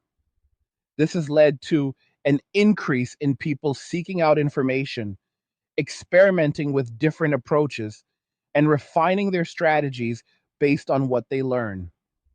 This focus on learning is not limited to formal education. It extends to practical knowledge, to understanding systems, and to developing the ability to navigate complex situations. It is a proactive approach to change, where individuals take responsibility for their own development rather than relying solely on external structures. Another important aspect of the shift is the role of community, but in a different form than what might be traditionally expected. Instead of broad, generalized communities, there is a move towards smaller, more focused groups that share specific interests or goals. These communities provide support and resources, but they are built on alignment rather than on default association. This targeted approach to community can be more effective because it ensures that members have a shared understanding and a common purpose. However, it also means that broader social connections may weaken as people invest more heavily in these smaller networks. This contributes to the overall fragmentation of social dynamics. There is also an increasing recognition of the importance of mental clarity, of the ability to think critically, and to make decisions based on a clear understanding of the situation. In an environment where information is abundant and not always reliable, this clarity becomes a valuable asset. It allows individuals to filter out noise, to focus on what is relevant, and to avoid being misled by narratives that do not align with reality. This emphasis on clarity is influencing how people engage with information, how they evaluate sources, and how they form their conclusions. It encourages a more analytical approach where decisions are based on evidence and logic rather than on emotion or assumption. At the same time, there is a need to balance this analytical approach with an understanding of human factors, of how emotions, relationships, and social dynamics influence behavior. Ignoring these factors can lead to incomplete or inaccurate assessments because human behavior is not purely rational. It is shaped by a combination of logic, emotion, and context. This balance between analysis and understanding is crucial for navigating the current landscape effectively. It allows for a more comprehensive view of the situation, one that accounts for both the tangible and intangible elements that influence outcomes. As these changes continue to unfold, there is also a question of how they will influence broader societal structures. When individual behavior shifts at scale, it can lead to changes in how institutions operate, how policies are designed, and how resources are allocated. These changes may not happen immediately, but they are a natural consequence of evolving patterns of behavior. At the same time, there is the possibility of resistance from existing structures that are designed to maintain the status quo. This resistance can create tension as new patterns emerge and challenge established systems.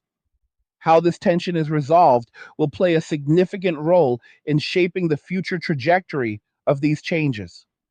Ultimately, what you are witnessing is a reconfiguration of priorities, of incentives, and of behavior driven by a combination of internal and external factors. It is not a simple or linear process, and it does not have a single clear outcome.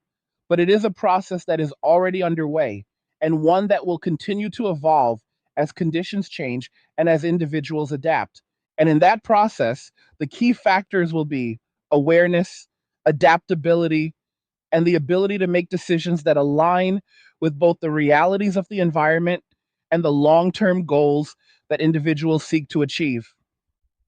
There comes a point in any long shift where the conversation stops circling around the edges and hits something harder, something less comfortable. And that is the realization that a lot of what people believed was stable was never truly stable to begin with. It was just supported long enough that it felt permanent. Stability that depends on constant external reinforcement is not true stability, it is maintenance. And when that maintenance weakens, what looks solid starts to show its cracks. What is happening now is that those cracks are no longer hidden, and once they are visible, they cannot be unseen. One of the biggest shifts tied to this is the collapse of assumed safety in numbers. There was a time when being aligned with a dominant narrative or a widely accepted social direction felt like protection, like being part of a larger movement guaranteed a certain level of security. But when outcomes begin to diverge from that expectation, when being part of the majority does not translate into stability, it forces a reevaluation of what that alignment actually provides. That reevaluation is uncomfortable because it challenges the idea that collective momentum always leads to positive outcomes for individuals. It introduces the possibility that large scale movements can create unintended consequences that affect different groups in different ways. And when those consequences begin to materialize, individuals are left to deal with them on a personal level, regardless of the broader narrative that originally shaped their choices. This is where accountability begins to take on a different tone, not in a moral sense, but in a practical sense. When the outcomes of decisions become tangible, there is less room to deflect responsibility onto abstract concepts or external forces. The connection between choice and consequence becomes more direct, and that connection requires acknowledgement if any meaningful adjustment is going to happen. At the same time, there is a growing tension between expectation and capacity. Expectations often evolve based on ideal conditions, on what people believe should be possible, but capacity is grounded in reality, in what can actually be sustained given current resources and constraints. When expectation exceeds capacity, something has to give. And usually it is the expectation that eventually has to be adjusted, even if that adjustment is resisted at first. This tension is playing out in multiple areas at once, which is why it feels so overwhelming to some people. It is not just one aspect of life that is being challenged, it is several, and they are all interconnected. Financial pressure affects lifestyle, lifestyle affects relationships, relationships affect emotional stability, and all of it feeds back into how people perceive their situation and what they believe is possible moving forward. There is also a growing realization that certain trade offs that were made in the past are now producing outcomes that were not fully anticipated. Trade offs are part of any decision, but their impact is often delayed. And when those impacts arrive, they can be more significant than expected. This is especially true when the environment changes in a way that amplifies those effects. For example, choosing independence over interdependence may have seemed like a clear advantage when support systems were strong and opportunities were abundant. But when those systems weaken and opportunities become more competitive, the absence of interdependence can become more noticeable. This does not invalidate the original choice, but it does change how that choice is experienced under new conditions. On the other side, choosing simplicity and self reliance may not have seemed particularly advantageous in a more stable environment, but under current conditions, it provides a buffer that is becoming increasingly valuable. This is how shifts in the environment can change the perceived value of different strategies, not by altering the strategies themselves, but by altering the context in which they operate. There is also a shift happening in how people interpret signals from the world around them. Signals that might have been ignored or dismissed in the past are now being taken more seriously because they align with a growing body of evidence that suggests a change in direction. When multiple signals point in the same direction, they reinforce each other, creating a stronger case for adjustment. This process of interpretation is not uniform because people filter information through their own experiences and biases. Some will see the signals clearly and respond accordingly, while others may question their validity or delay their response. This variation in interpretation contributes to the uneven pace of change, where some adapt quickly and others take longer to adjust. Another factor that is becoming more apparent is the role of long term consequences versus short term comfort. In many cases, decisions that provide immediate comfort can lead to challenges later on, while decisions that require short term sacrifice can lead to greater stability over time. Balancing these competing priorities is not easy, especially when immediate pressures are present. What is happening now is that long term consequences are becoming more visible, which shifts the balance of decision making. People are beginning to weigh their choices with a greater awareness of how they will play out over time, rather than focusing solely on immediate outcomes. This does not eliminate short term thinking, but it does introduce a counterbalance that influences behavior. There is also a shift in how people are defining value, not just in terms of money, but in terms of time, energy, and overall quality of life. Value is becoming more personalized, less tied to external standards, and more aligned with individual priorities. This change in value definition affects how people allocate their resources and how they evaluate their options. For some, value may be found in stability and predictability, in having a clear structure and a reliable routine. For others, it may be found in flexibility and autonomy, in the ability to adapt and to make decisions without external constraints. These different definitions of value lead to different approaches to life, and they influence how people respond to the current environment. And there is also a growing awareness of the importance of alignment, of ensuring that actions, priorities, and circumstances are in sync. Misalignment can create friction, where effort is expended without producing the desired results, leading to frustration and inefficiency. Achieving alignment requires a clear understanding of both internal goals and external conditions, and it often involves making adjustments to bring the two into harmony. This concept of alignment is particularly relevant in the context of relationships and social dynamics. When expectations and realities are not aligned, it creates tension that can be difficult to resolve. Addressing this tension requires a willingness to reassess assumptions and to adjust behavior in a way that reflects the current landscape. At the same time, there is a shift in how people are approaching resilience, not just as the ability to endure, but as the ability to adapt and to evolve in response to change. This more dynamic view of resilience emphasizes flexibility, creativity, and the capacity to find new solutions when old ones no longer work. This kind of resilience is becoming increasingly important as the pace of change accelerates. It allows individuals to navigate uncertainty more effectively, to recover from setbacks, and to continue moving forward even when conditions are not ideal. It also encourages a proactive approach to challenges, where individuals seek out opportunities for growth rather than simply reacting to difficulties.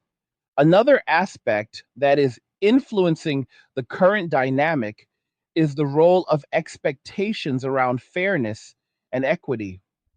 These expectations are often shaped by cultural narratives and personal experiences, and when they are not met, it can lead to a sense of imbalance.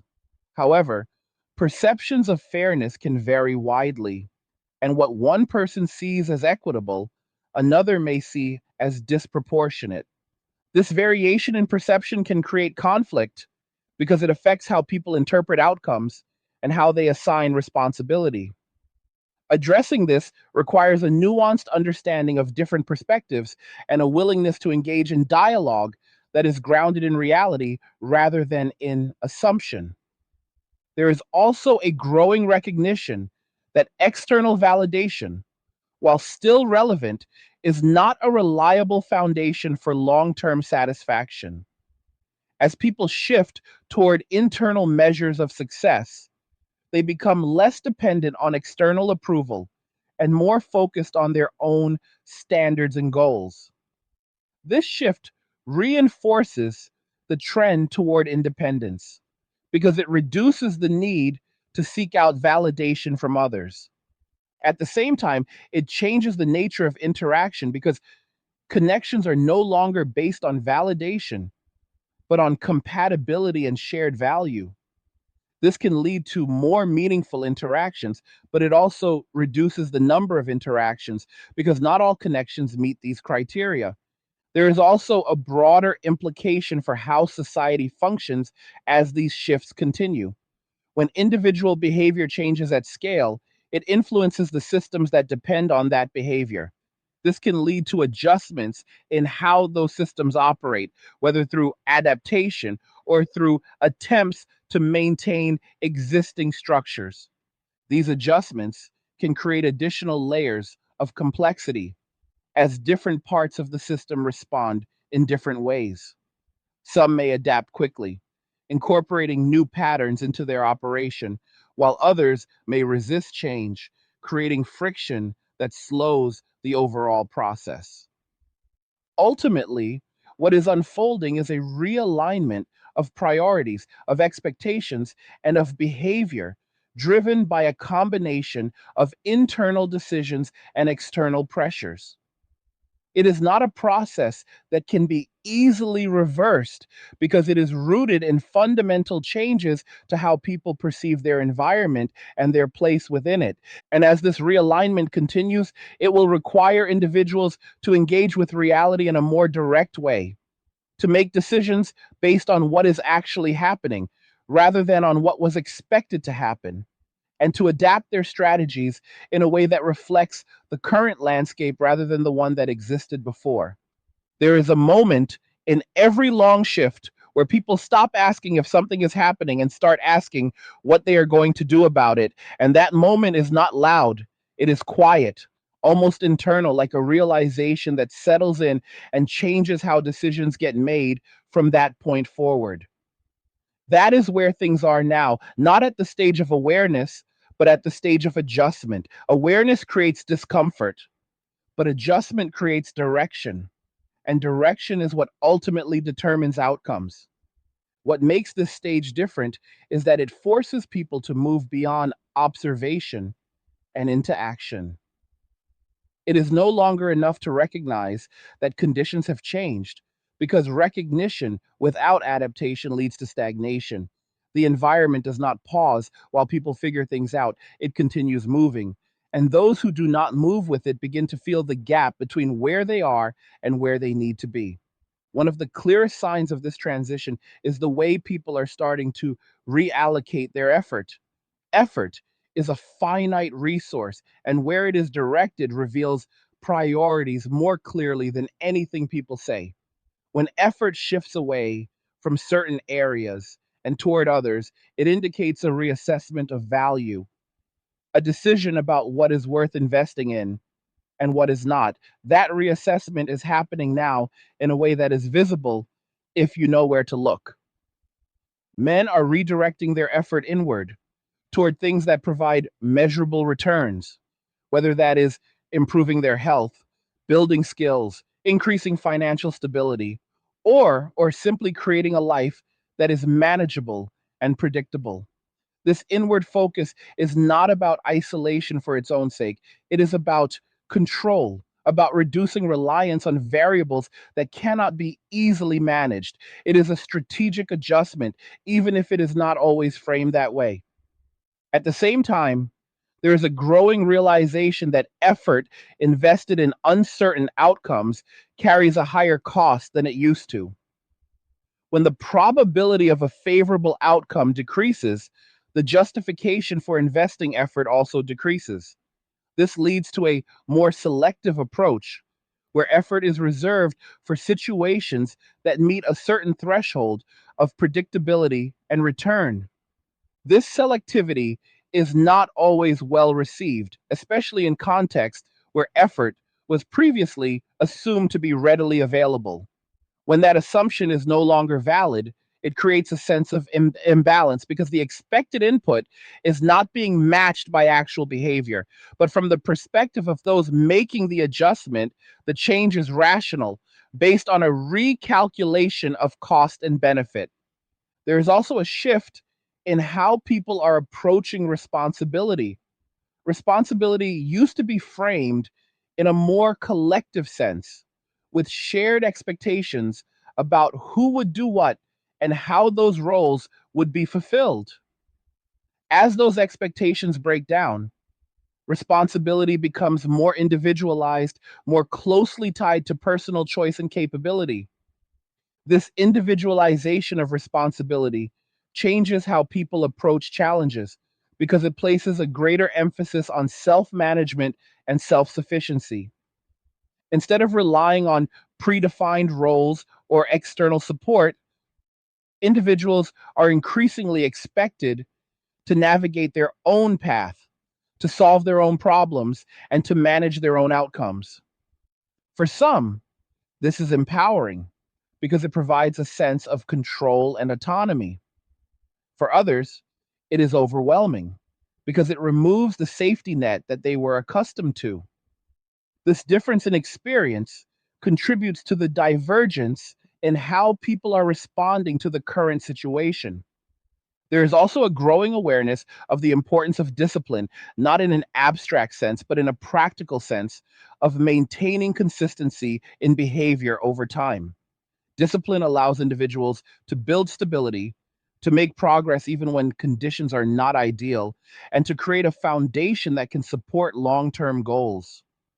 This emphasis on discipline is particularly evident in how men are approaching their daily routines, focusing on habits that contribute to their overall stability and well being. Whether it is managing their finances, maintaining their physical health, or developing new skills, these consistent actions create a cumulative effect that reinforces their sense of independence. At the same time, there is a recognition that discipline alone is not enough, that it must be paired with adaptability. Rigid adherence to a plan that no longer aligns with reality can be just as problematic as a lack of discipline. The key is to maintain a balance, to be consistent in effort while remaining flexible in approach. Another factor that is influencing this stage of the shift is the role of feedback, both positive and negative. Feedback provides information about the effectiveness of decisions, and it plays a critical role in shaping future behavior. When feedback consistently reinforces a particular approach, it strengthens the likelihood that the approach will continue. For example, if men find that focusing on self development leads to improved outcomes, whether in terms of stability, satisfaction, or control, that feedback encourages them to continue in that direction. Conversely, if attempts to engage in certain types of interactions consistently result in negative or unsatisfactory outcomes, that feedback discourages further effort in those areas. This feedback loop is powerful because it is based on experience rather than theory. It does not rely on what people say should happen, it relies on what actually happens. And over time, it shapes behavior in a way that is difficult to reverse without a significant change in outcomes. There is also a shift in how people are interpreting opportunity. Opportunity is no longer defined solely by traditional pathways, but by a broader range of possibilities that may not align with conventional expectations. This expanded view of opportunity allows individuals to explore alternative routes to stability and fulfillment, even if those routes are less familiar. For many men, this has meant stepping away from traditional markers of success and exploring paths that offer greater autonomy or alignment with their personal values. This could involve pursuing different types of work, adopting different lifestyles, or focusing on areas of interest that were previously considered secondary. This exploration of alternative opportunities is not without risk, but it is often perceived as more manageable than relying on systems that feel unstable or unpredictable. It is a calculated risk, one that is based on a reassessment of where the greatest potential for control and stability lies.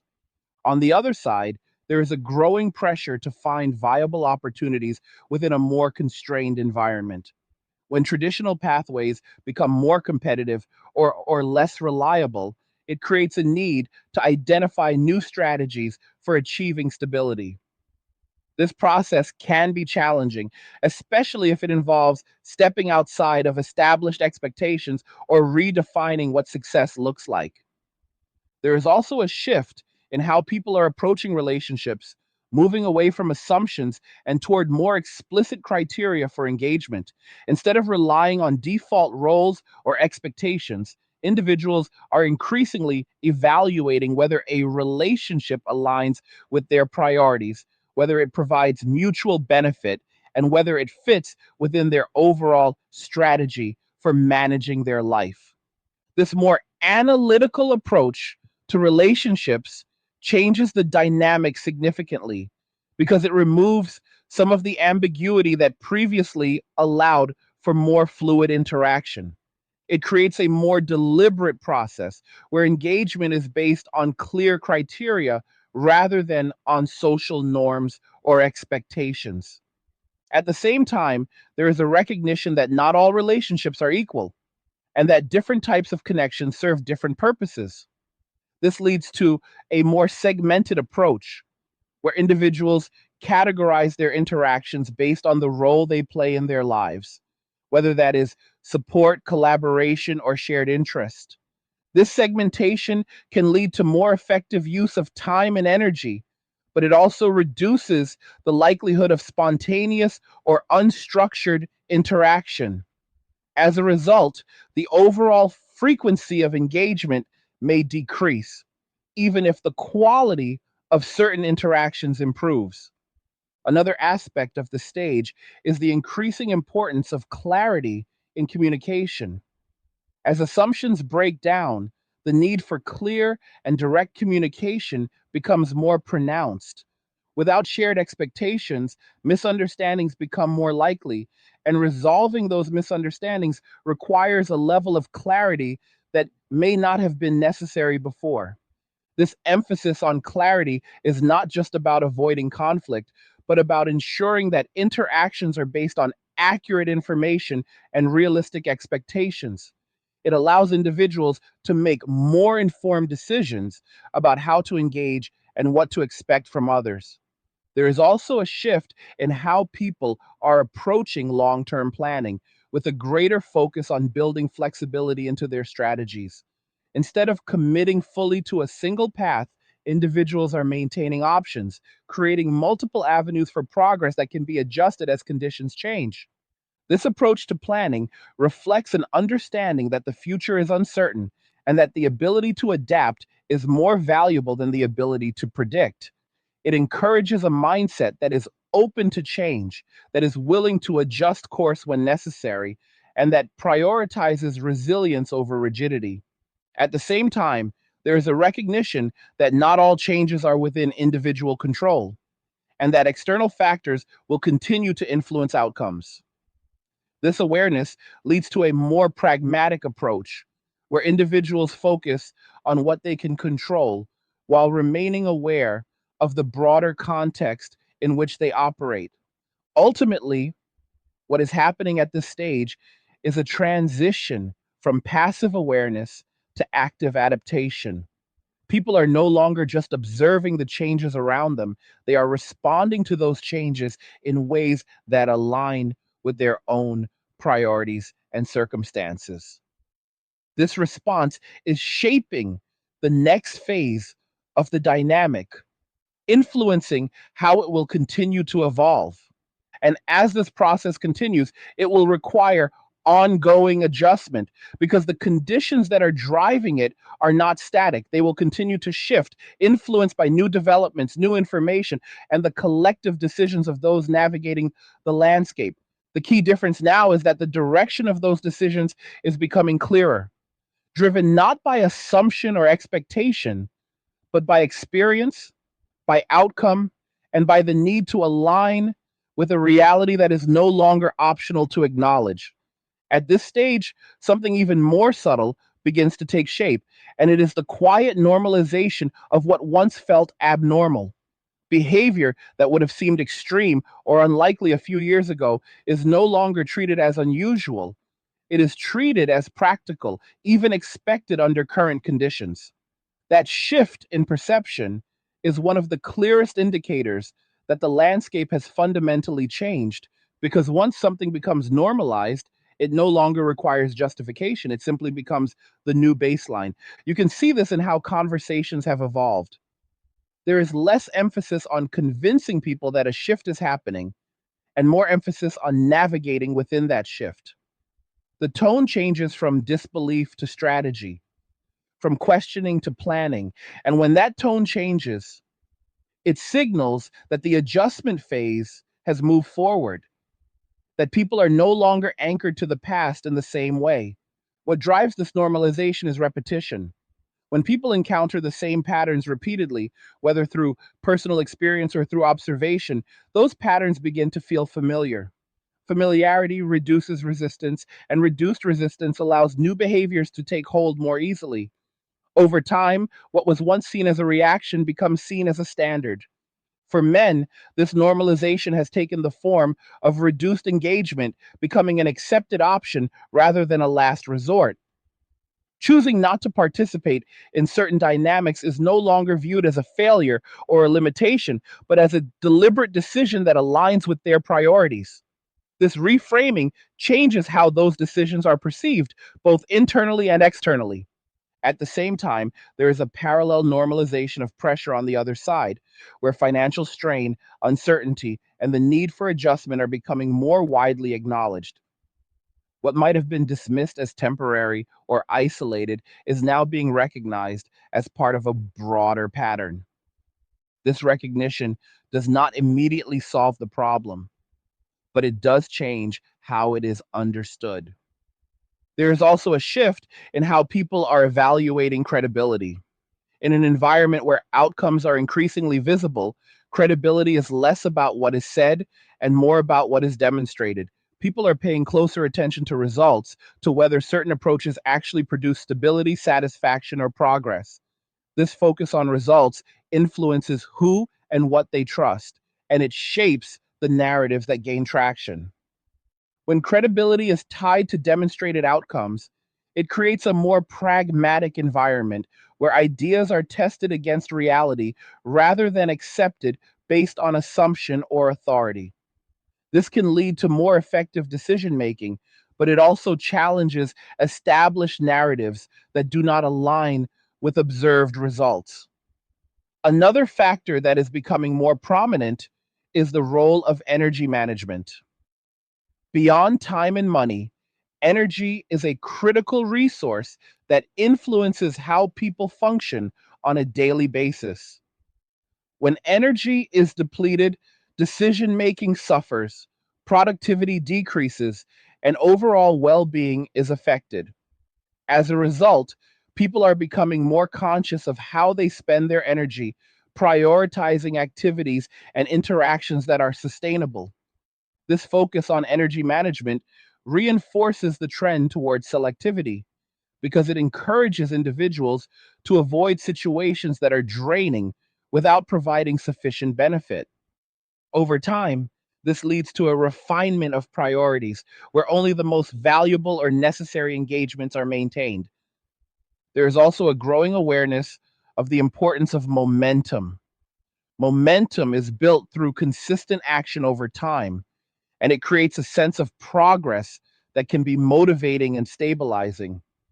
When people experience momentum in one area of their life, they are more likely to continue investing in that area because the progress is tangible.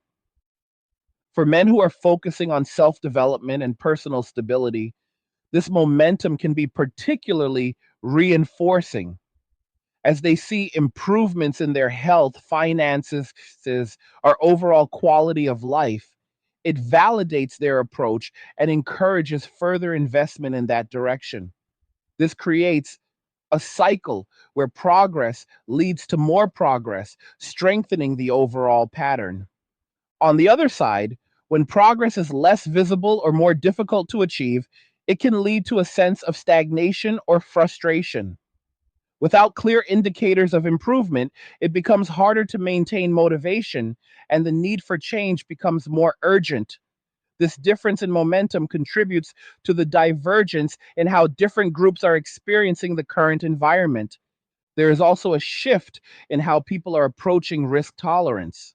Risk tolerance is not fixed, it changes based on experience and context. When people feel stable and secure, they may be more willing to take risks because the potential downside is manageable. When stability decreases, risk tolerance often decreases as well because the margin for error is smaller. This adjustment in risk tolerance influences decision making in a significant way.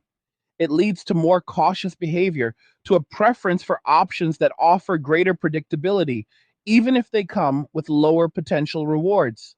This can slow down certain types of engagement, but it also contributes to a more measured approach to navigating uncertainty. Another aspect of this stage is the increasing importance of self perception. How individuals see themselves influences how they behave, what they believe is possible, and how they respond to challenges.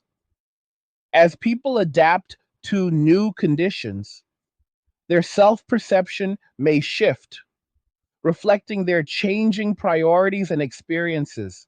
For example, men who focus on independence and self sufficiency may begin to see themselves as more autonomous and capable, which reinforces their behavior and decision making. This shift in identity can be powerful because it aligns internal perception with external action, creating a coherent sense of direction. At the same time, shifts in self perception can be challenging, especially if they involve letting go of previous identities or expectations. This process can create a period of adjustment where individuals are redefining how they see themselves and their place within the broader dynamic. There is also a broader implication for how success is measured. Traditional metrics of success may no longer hold the same relevance, especially if they are tied to systems or structures that are changing. Instead, success may be measured in terms of stability, autonomy, and the ability to navigate uncertainty effectively. This redefinition of success influences behavior because it changes what people are striving for and how they evaluate their progress. It also affects how they compare themselves to others, shifting the focus from external benchmarks to more individualized standards. Another factor that is influencing this normalization is the role of habit formation. Habits are powerful because they automate behavior, reducing the need for constant decision making. As new patterns of behavior become habitual, they require less effort to maintain, making them more sustainable over time. For men who have adopted routines focused on self development and simplicity, these habits create a stable framework that supports their lifestyle. Once established, these routines are difficult to disrupt because they are integrated into daily life. This reinforces the overall shift, making it more durable. On the other side, adjusting to new conditions may require breaking old habits and forming new ones, which can be more challenging. Habit change requires effort, consistency, and time. And during that transition, there may be a period of instability as new patterns are established. There is also a shift in how people are approaching expectations around effort and reward. There is a growing emphasis on ensuring that effort is aligned with outcomes, that the work put in produces a return that justifies the investment. When this alignment is absent, it leads to a reassessment of where effort is directed. This reassessment is contributing to the overall reduction in engagement in areas where the perceived return is low. It is not about unwillingness to invest effort, but about ensuring that the investment is worthwhile. This practical approach to effort allocation is shaping behavior in a way that prioritizes efficiency and effectiveness. At the same time, there is a recognition that not all outcomes can be controlled and that some level of unpredictability is inherent in any system. This recognition leads to a focus on managing what can be controlled while accepting that some variables will remain outside of individual influence. This balance between control and acceptance is important for maintaining stability in an uncertain environment. It allows individuals to focus their efforts where they can have the most impact while avoiding unnecessary stress over factors that cannot be changed. Another aspect of this stage is the increasing importance of long term thinking, not just in terms of planning, but in terms of perspective. Long term thinking provides context for current decisions, helping individuals understand how their actions today will influence their situation in the future. This perspective encourages more deliberate decision making, where short term gains are weighed against long term consequences. It also reinforces the importance of building a stable foundation because that foundation supports future growth and adaptation. There is also a shift in how people are approaching uncertainty. Instead of viewing it solely as a source of risk, there is a growing recognition that uncertainty also creates opportunities. In a changing environment, those who are able to adapt quickly and effectively can find advantages that were not available under more stable conditions. This perspective requires a willingness to engage with uncertainty, to experiment with different approaches, and to learn from outcomes. It is a more dynamic way of navigating the environment, one that embraces change rather than resisting it.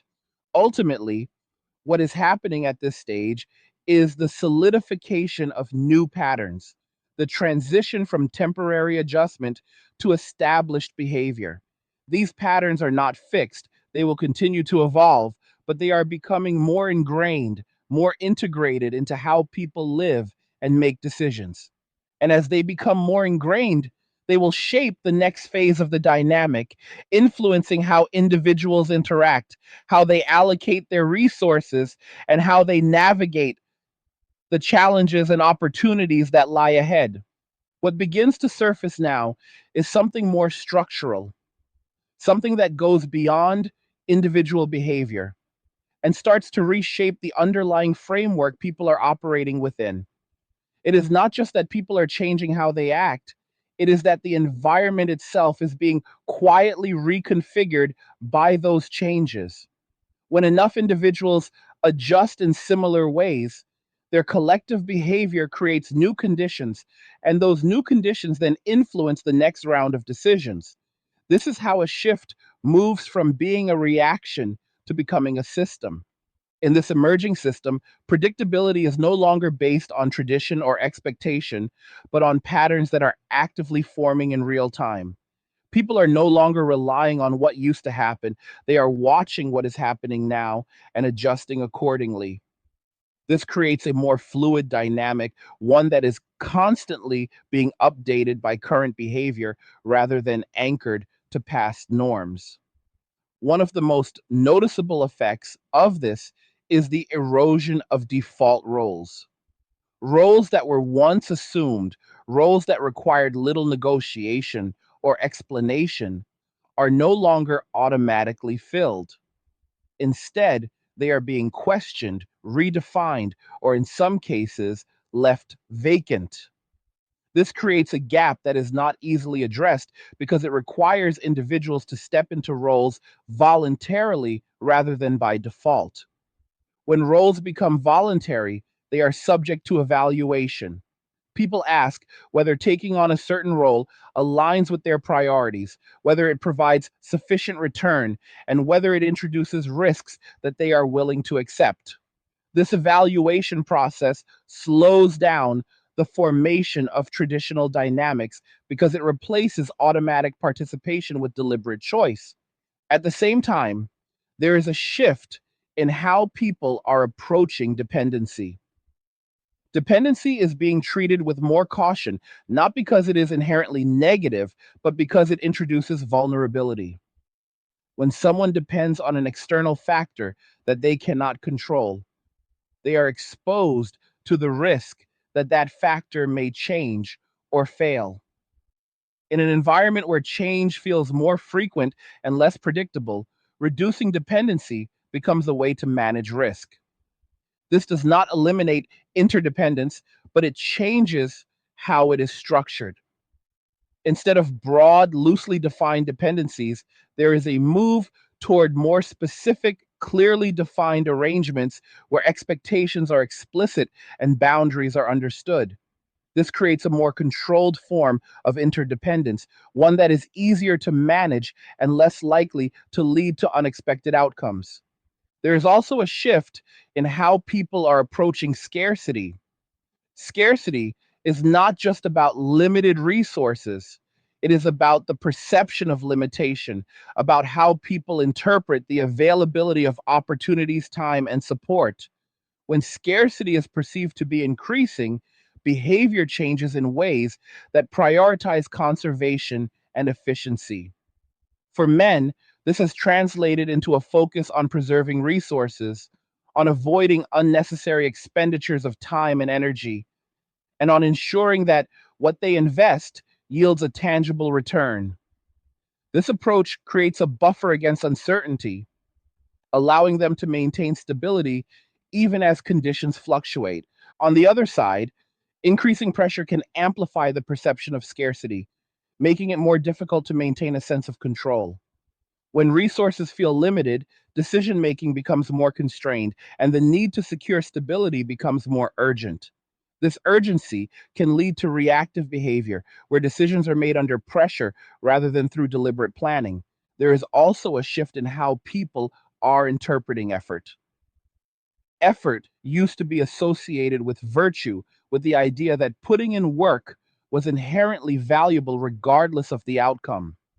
While effort is still important, there is now a stronger emphasis on effectiveness, on ensuring that effort leads to results. This shift changes how people approach tasks, prioritizing efficiency over sheer volume of work. This emphasis on effectiveness is influencing how people allocate their energy, leading to a more strategic approach where effort is directed toward high impact areas. It also reduces tolerance for situations where effort is not rewarded, reinforcing the trend toward selective engagement. Another aspect that is becoming more prominent is the role of self trust. In an environment where external guidance may be inconsistent or unreliable, individuals are placing greater emphasis on their own judgment and experience. This reliance on self trust encourages independent thinking and decision making, but it also requires a level of confidence that not everyone has developed. For those who have built this confidence, it becomes a powerful tool, allowing them to navigate uncertainty with a sense of direction. For others, the absence of clear external guidance can be disorienting, leading to hesitation or reliance on outdated frameworks that no longer align with reality. There is also a shift in how people are approaching stability itself.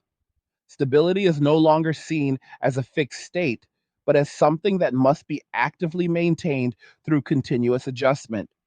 This dynamic view of stability recognizes that conditions are constantly changing and that maintaining balance requires ongoing effort. This perspective encourages a proactive approach where individuals anticipate changes and prepare for them rather than reacting after the fact. It also emphasizes the importance of flexibility because rigid systems are more likely to break under pressure than systems that can adapt. At the same time, there is a growing awareness of the limits of control. While individuals can influence certain aspects of their environment, there are broader forces that remain beyond their reach. Recognizing these limits is important because it allows for a more realistic approach to planning and decision making. This balance between control and acceptance is a key component of navigating the current landscape. It allows individuals to focus on what they can influence while remaining adaptable to what they cannot. Without this balance, there is a risk of either overextending in an attempt to control everything or becoming passive in the face of uncertainty. Another factor that is shaping this stage is the role of comparison, not in the sense of competition, but in the sense of benchmarking. People are observing how others are navigating the same conditions and using those observations to inform their own decisions.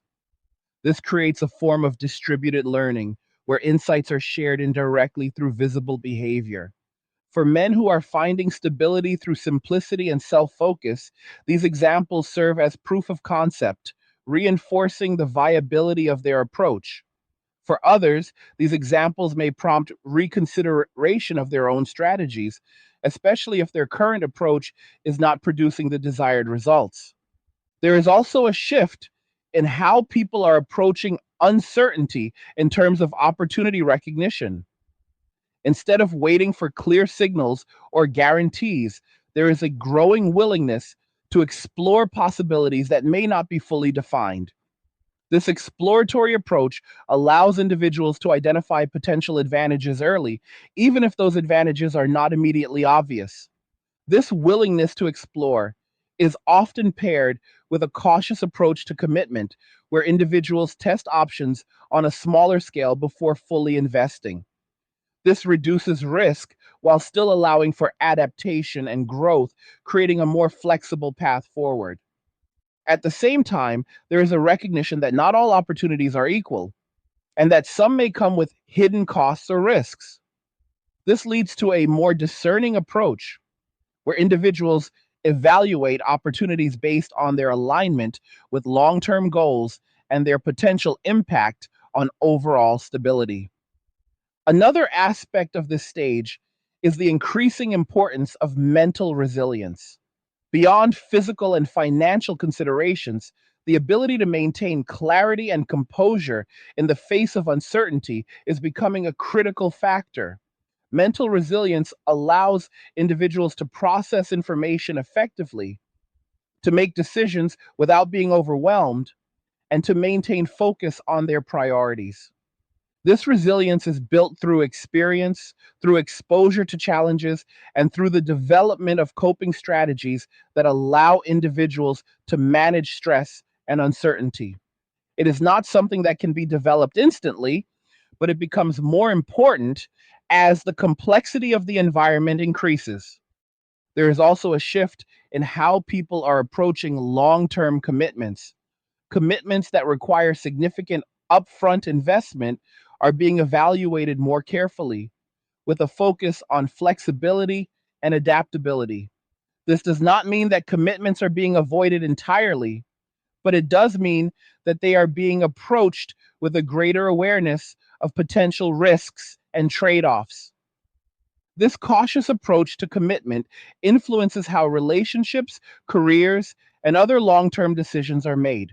It encourages individuals to consider multiple scenarios, to plan for contingencies, and to ensure that they are not overextending in a way that could create instability. At the same time, there is a growing recognition of the importance of alignment between short term actions and long term goals. Misalignment can lead to wasted effort and missed opportunities, while alignment creates a more efficient path toward desired outcomes.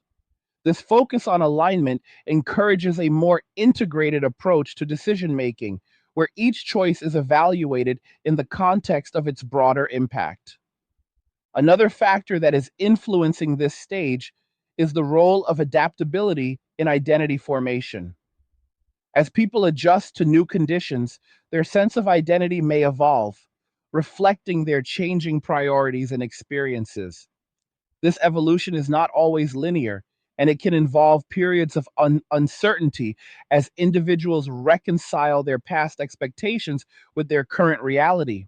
However, this process also creates an opportunity for growth, for individuals to redefine themselves in a way that is more aligned with the current environment.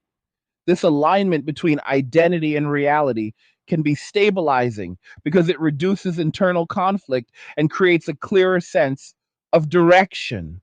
Ultimately, what is happening at this stage is the consolidation of a new operating framework, one that is shaped by the cumulative effects of individual decisions and broader environmental changes.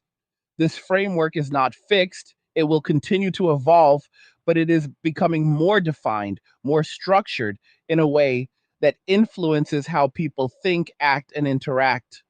And as this framework becomes more established, it will guide the next phase of behavior, creating a new baseline from which future changes will emerge. There is a turning point that does not look dramatic from the outside, but it carries weight because it marks the moment when people stop waiting for validation and start operating on conviction. Conviction is different from reaction. Reaction is tied to external triggers, to events that push behavior in a certain direction. Conviction is internal, it holds steady even when external conditions fluctuate. When enough individuals begin to act from conviction rather than reaction, the direction of movement becomes more stable and less dependent on short term influences. This is where things begin to harden into something more durable. Choices are no longer tentative, they are intentional. People are not experimenting as much as they are committing to a way of operating that has proven to work for them.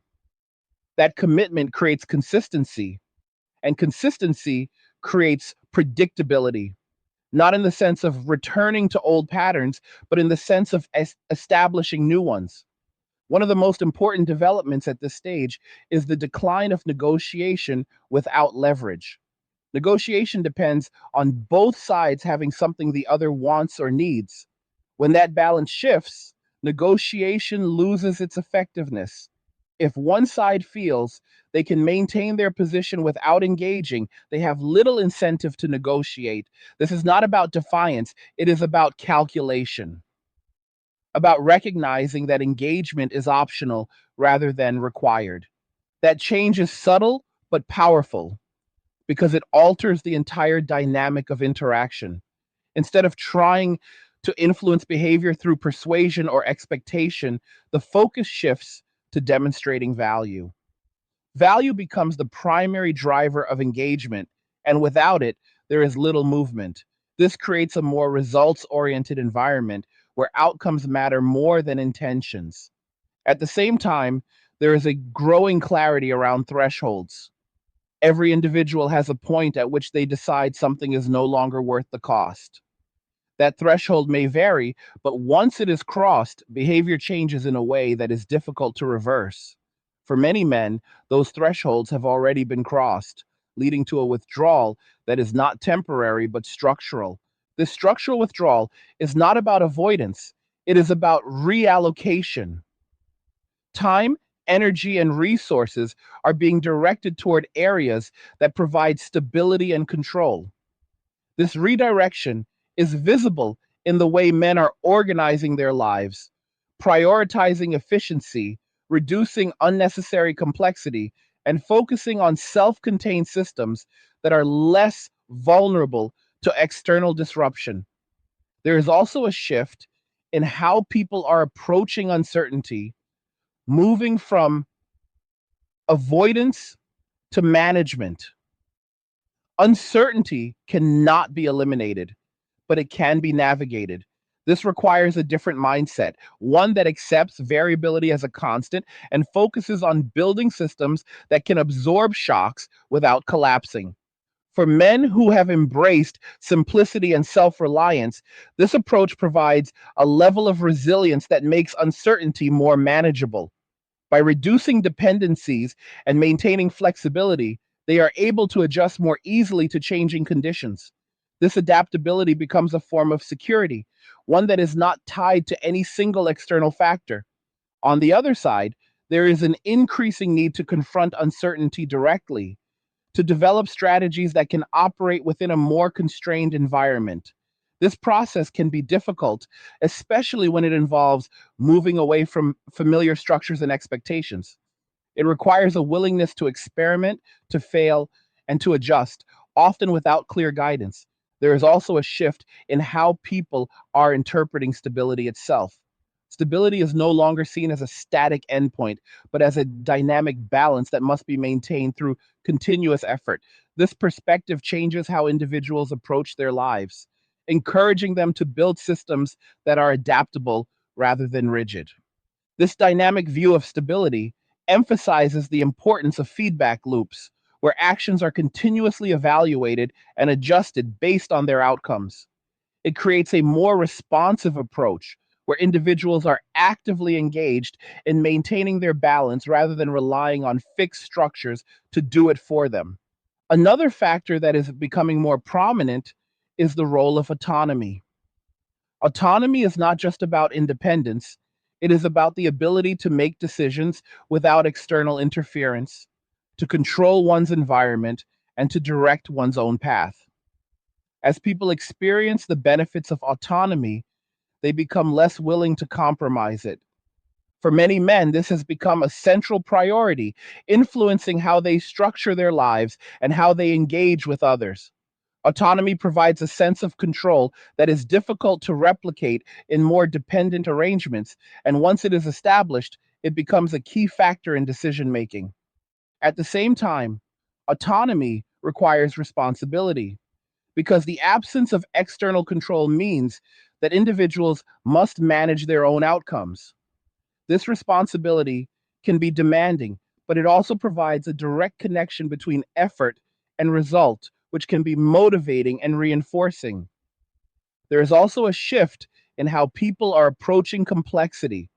Complexity introduces variables that are difficult to predict and manage, and in an uncertain environment, it can increase risk.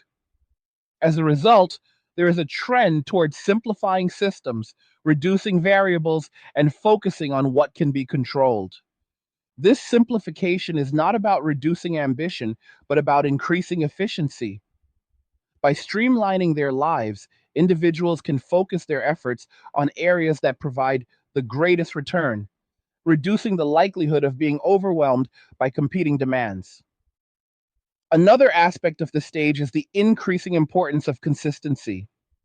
Consistency creates reliability, both internally and externally. When individuals maintain consistent behavior, they build habits that support their goals and create a stable framework for decision making. For men who have adopted disciplined routines, this consistency becomes a foundation for their lifestyle.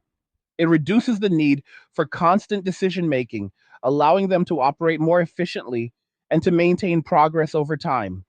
On the other side, establishing consistency may require breaking old patterns and developing new ones, which can be challenging. This process involves effort and persistence, but it is essential for creating stability in a changing environment. There is also a shift in how people are approaching evaluation, moving from subjective impressions to more objective criteria.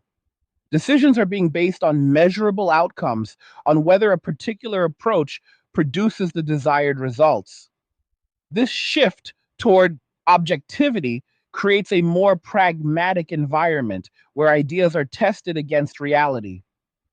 This pragmatic approach reduces the influence of narratives that are not supported by evidence, leading to a more grounded understanding of what works and what does not.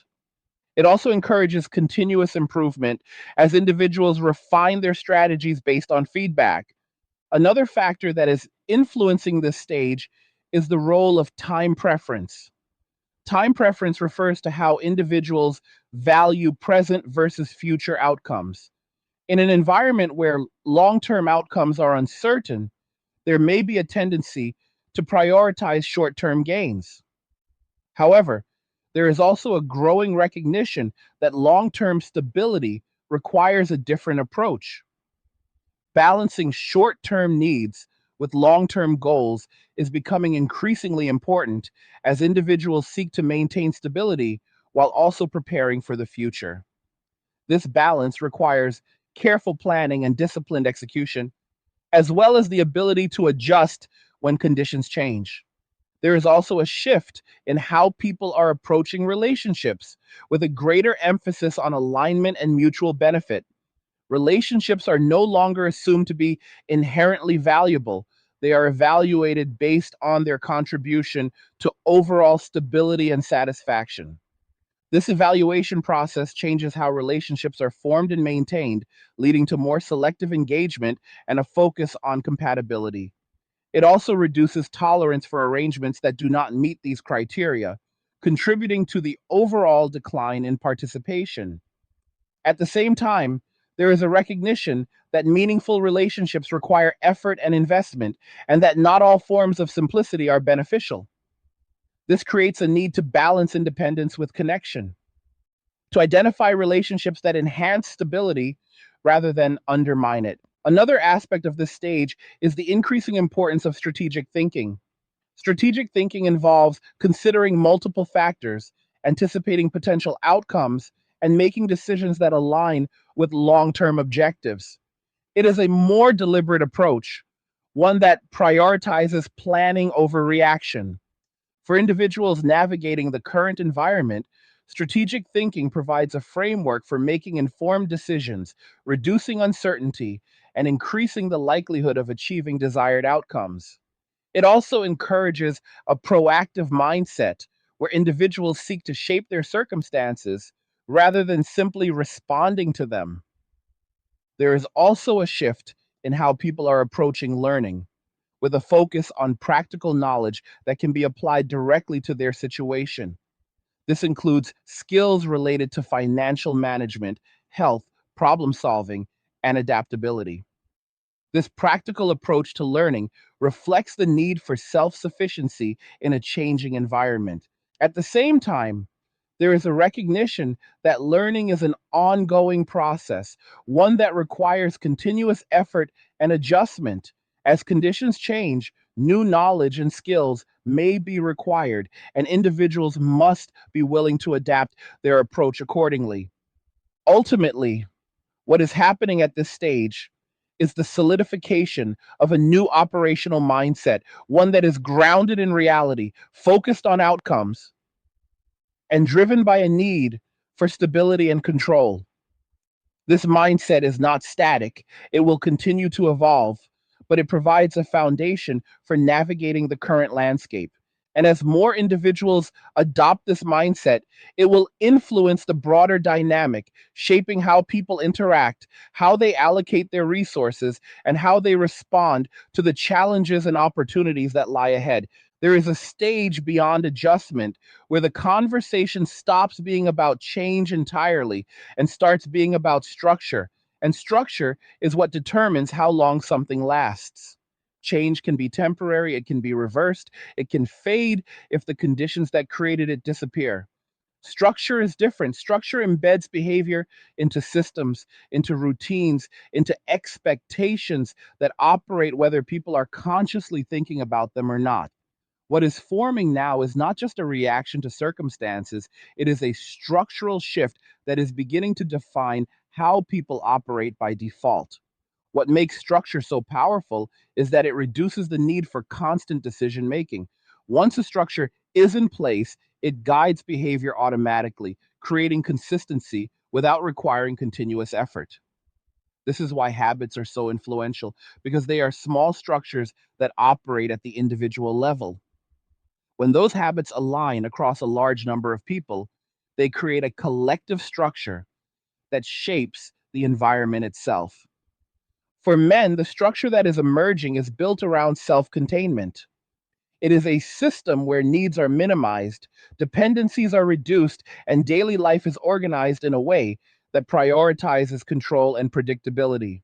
This structure does not require external validation or participation to function, which makes it resilient. It can operate independently of broader social dynamics, and that independence is what gives it strength. Once the structure is established, it becomes self reinforcing. The more it is used, the more efficient it becomes, and the more it aligns with the individual's priorities. Over time, it becomes the default mode of operation, making alternative approaches feel less necessary or even less appealing. This is how a temporary adjustment becomes a permanent shift. At the same time, there is a parallel process happening where existing structures that were once relied upon are weakening. When those structures lose their ability to provide stability, they create gaps that need to be filled. However, filling those gaps requires resources, coordination, and alignment, all of which are more difficult to achieve in a fragmented environment. This is where the divergence becomes more pronounced. On one side, there is a growing stability within a self contained structure. On the other, there is increasing pressure within a structure that is losing its reliability. These two trajectories are moving in different directions, and the gap between them is becoming more difficult to bridge. There is also a shift in how people are approaching incentives. Incentives drive behavior, and when they change, behavior follows. For a long time, certain incentives encouraged engagement, participation, and alignment with traditional dynamics. Those incentives are now being reevaluated, and in many cases, they are no longer sufficient to motivate the same level of participation. This change in incentives is not always obvious because it is tied to perception as much as reality. If people perceive that the rewards of engagement are lower or the risks are higher, their behavior will reflect that perception, regardless of whether the underlying conditions have changed significantly. Perception shapes decision making, and when perception shifts, it can have a real impact on outcomes. Another important factor at this stage is the role of friction. Friction refers to anything that makes an action more difficult, more costly, or less appealing. When friction increases in certain areas, participation decreases because people naturally gravitate toward options that require less effort or carry less risk. For many men, the friction associated with certain types of engagement has increased to a point where it outweighs the potential benefits. This has led to a reduction in participation, not because of a lack of interest, but because the cost of engagement is perceived to be too high. Reducing friction in other areas, such as self development or independent living, makes those options more attractive by comparison. On the other side, friction is increasing in areas related to financial stability and long term planning. This creates a situation where effort must be expended just to maintain the same level of stability, let alone to improve it. When effort is consumed by maintaining baseline conditions, there is less capacity to explore alternatives or to invest in new opportunities. There is also a shift in how people are interpreting signals of success and failure. Success is no longer defined solely by external markers, but by internal measures such as stability, control, and satisfaction. This redefinition changes how people evaluate their progress and how they compare themselves to others. For men who have adopted a simplified, self focused lifestyle, success may be measured in terms of reduced stress, increased autonomy, and the ability to manage their own lives effectively. These are not always visible to others, but they are meaningful to the individual and they reinforce the chosen approach. At the same time, failure is being reinterpreted in a way that is less tied to social expectations and more tied to personal outcomes. This shift allows individuals to redefine their own criteria for success and failure, creating a more personalized framework for decision making. Another aspect of this stage is the increasing importance of systems thinking. Systems thinking involves understanding how different elements interact, how changes in one area affect others, and how to design structures that produce desired outcomes. This approach is becoming more relevant as the complexity of the environment increases. For individuals who adopt systems thinking, decision making becomes more strategic because it is based on an understanding of cause and effect rather than on isolated actions. This allows for more effective planning and a greater ability to anticipate potential challenges. There is also a growing emphasis on redundancy, on creating multiple pathways to achieve the same goal. Redundancy provides a buffer against failure because it ensures that if one pathway becomes unavailable, others can still be used. This approach is particularly valuable in an uncertain environment where relying on a single option can be risky. For men who are focusing on self sufficiency, redundancy may take the form of multiple income streams, diverse skill sets, or alternative ways of meeting their needs. This reduces vulnerability and increases resilience, allowing them to adapt more easily to changing conditions. On the other side, the lack of redundancy can create vulnerability. because it limits options and increases reliance on specific systems or pathways. When those systems are under strain, the absence of alternatives becomes more apparent, leading to increased pressure. There is also a shift in how people are approaching control. Control is no longer about dominating external factors, but about managing internal systems effectively. This includes controlling one's time, energy, resources, and responses to external conditions. By focusing on internal control, individuals can create stability even when the external environment is unpredictable. This internal focus on control aligns with the broader trend towards self reliance, reinforcing the idea that stability is something that must be actively maintained rather than passively received. It also reduces the impact of external volatility because individuals are less dependent on factors that they cannot influence. Another factor that is shaping this stage is the role of adaptation speed. In a rapidly changing environment, the ability to adapt quickly can provide a significant advantage. Those who recognize shifts early and adjust their behavior accordingly are more likely to maintain stability and to capitalize on new opportunities. For men who have already adjusted their approach, this early adaptation provides a head start, allowing them to operate within the new structure while others are still adjusting. This creates a compounding effect where early advantages lead to further gains over time.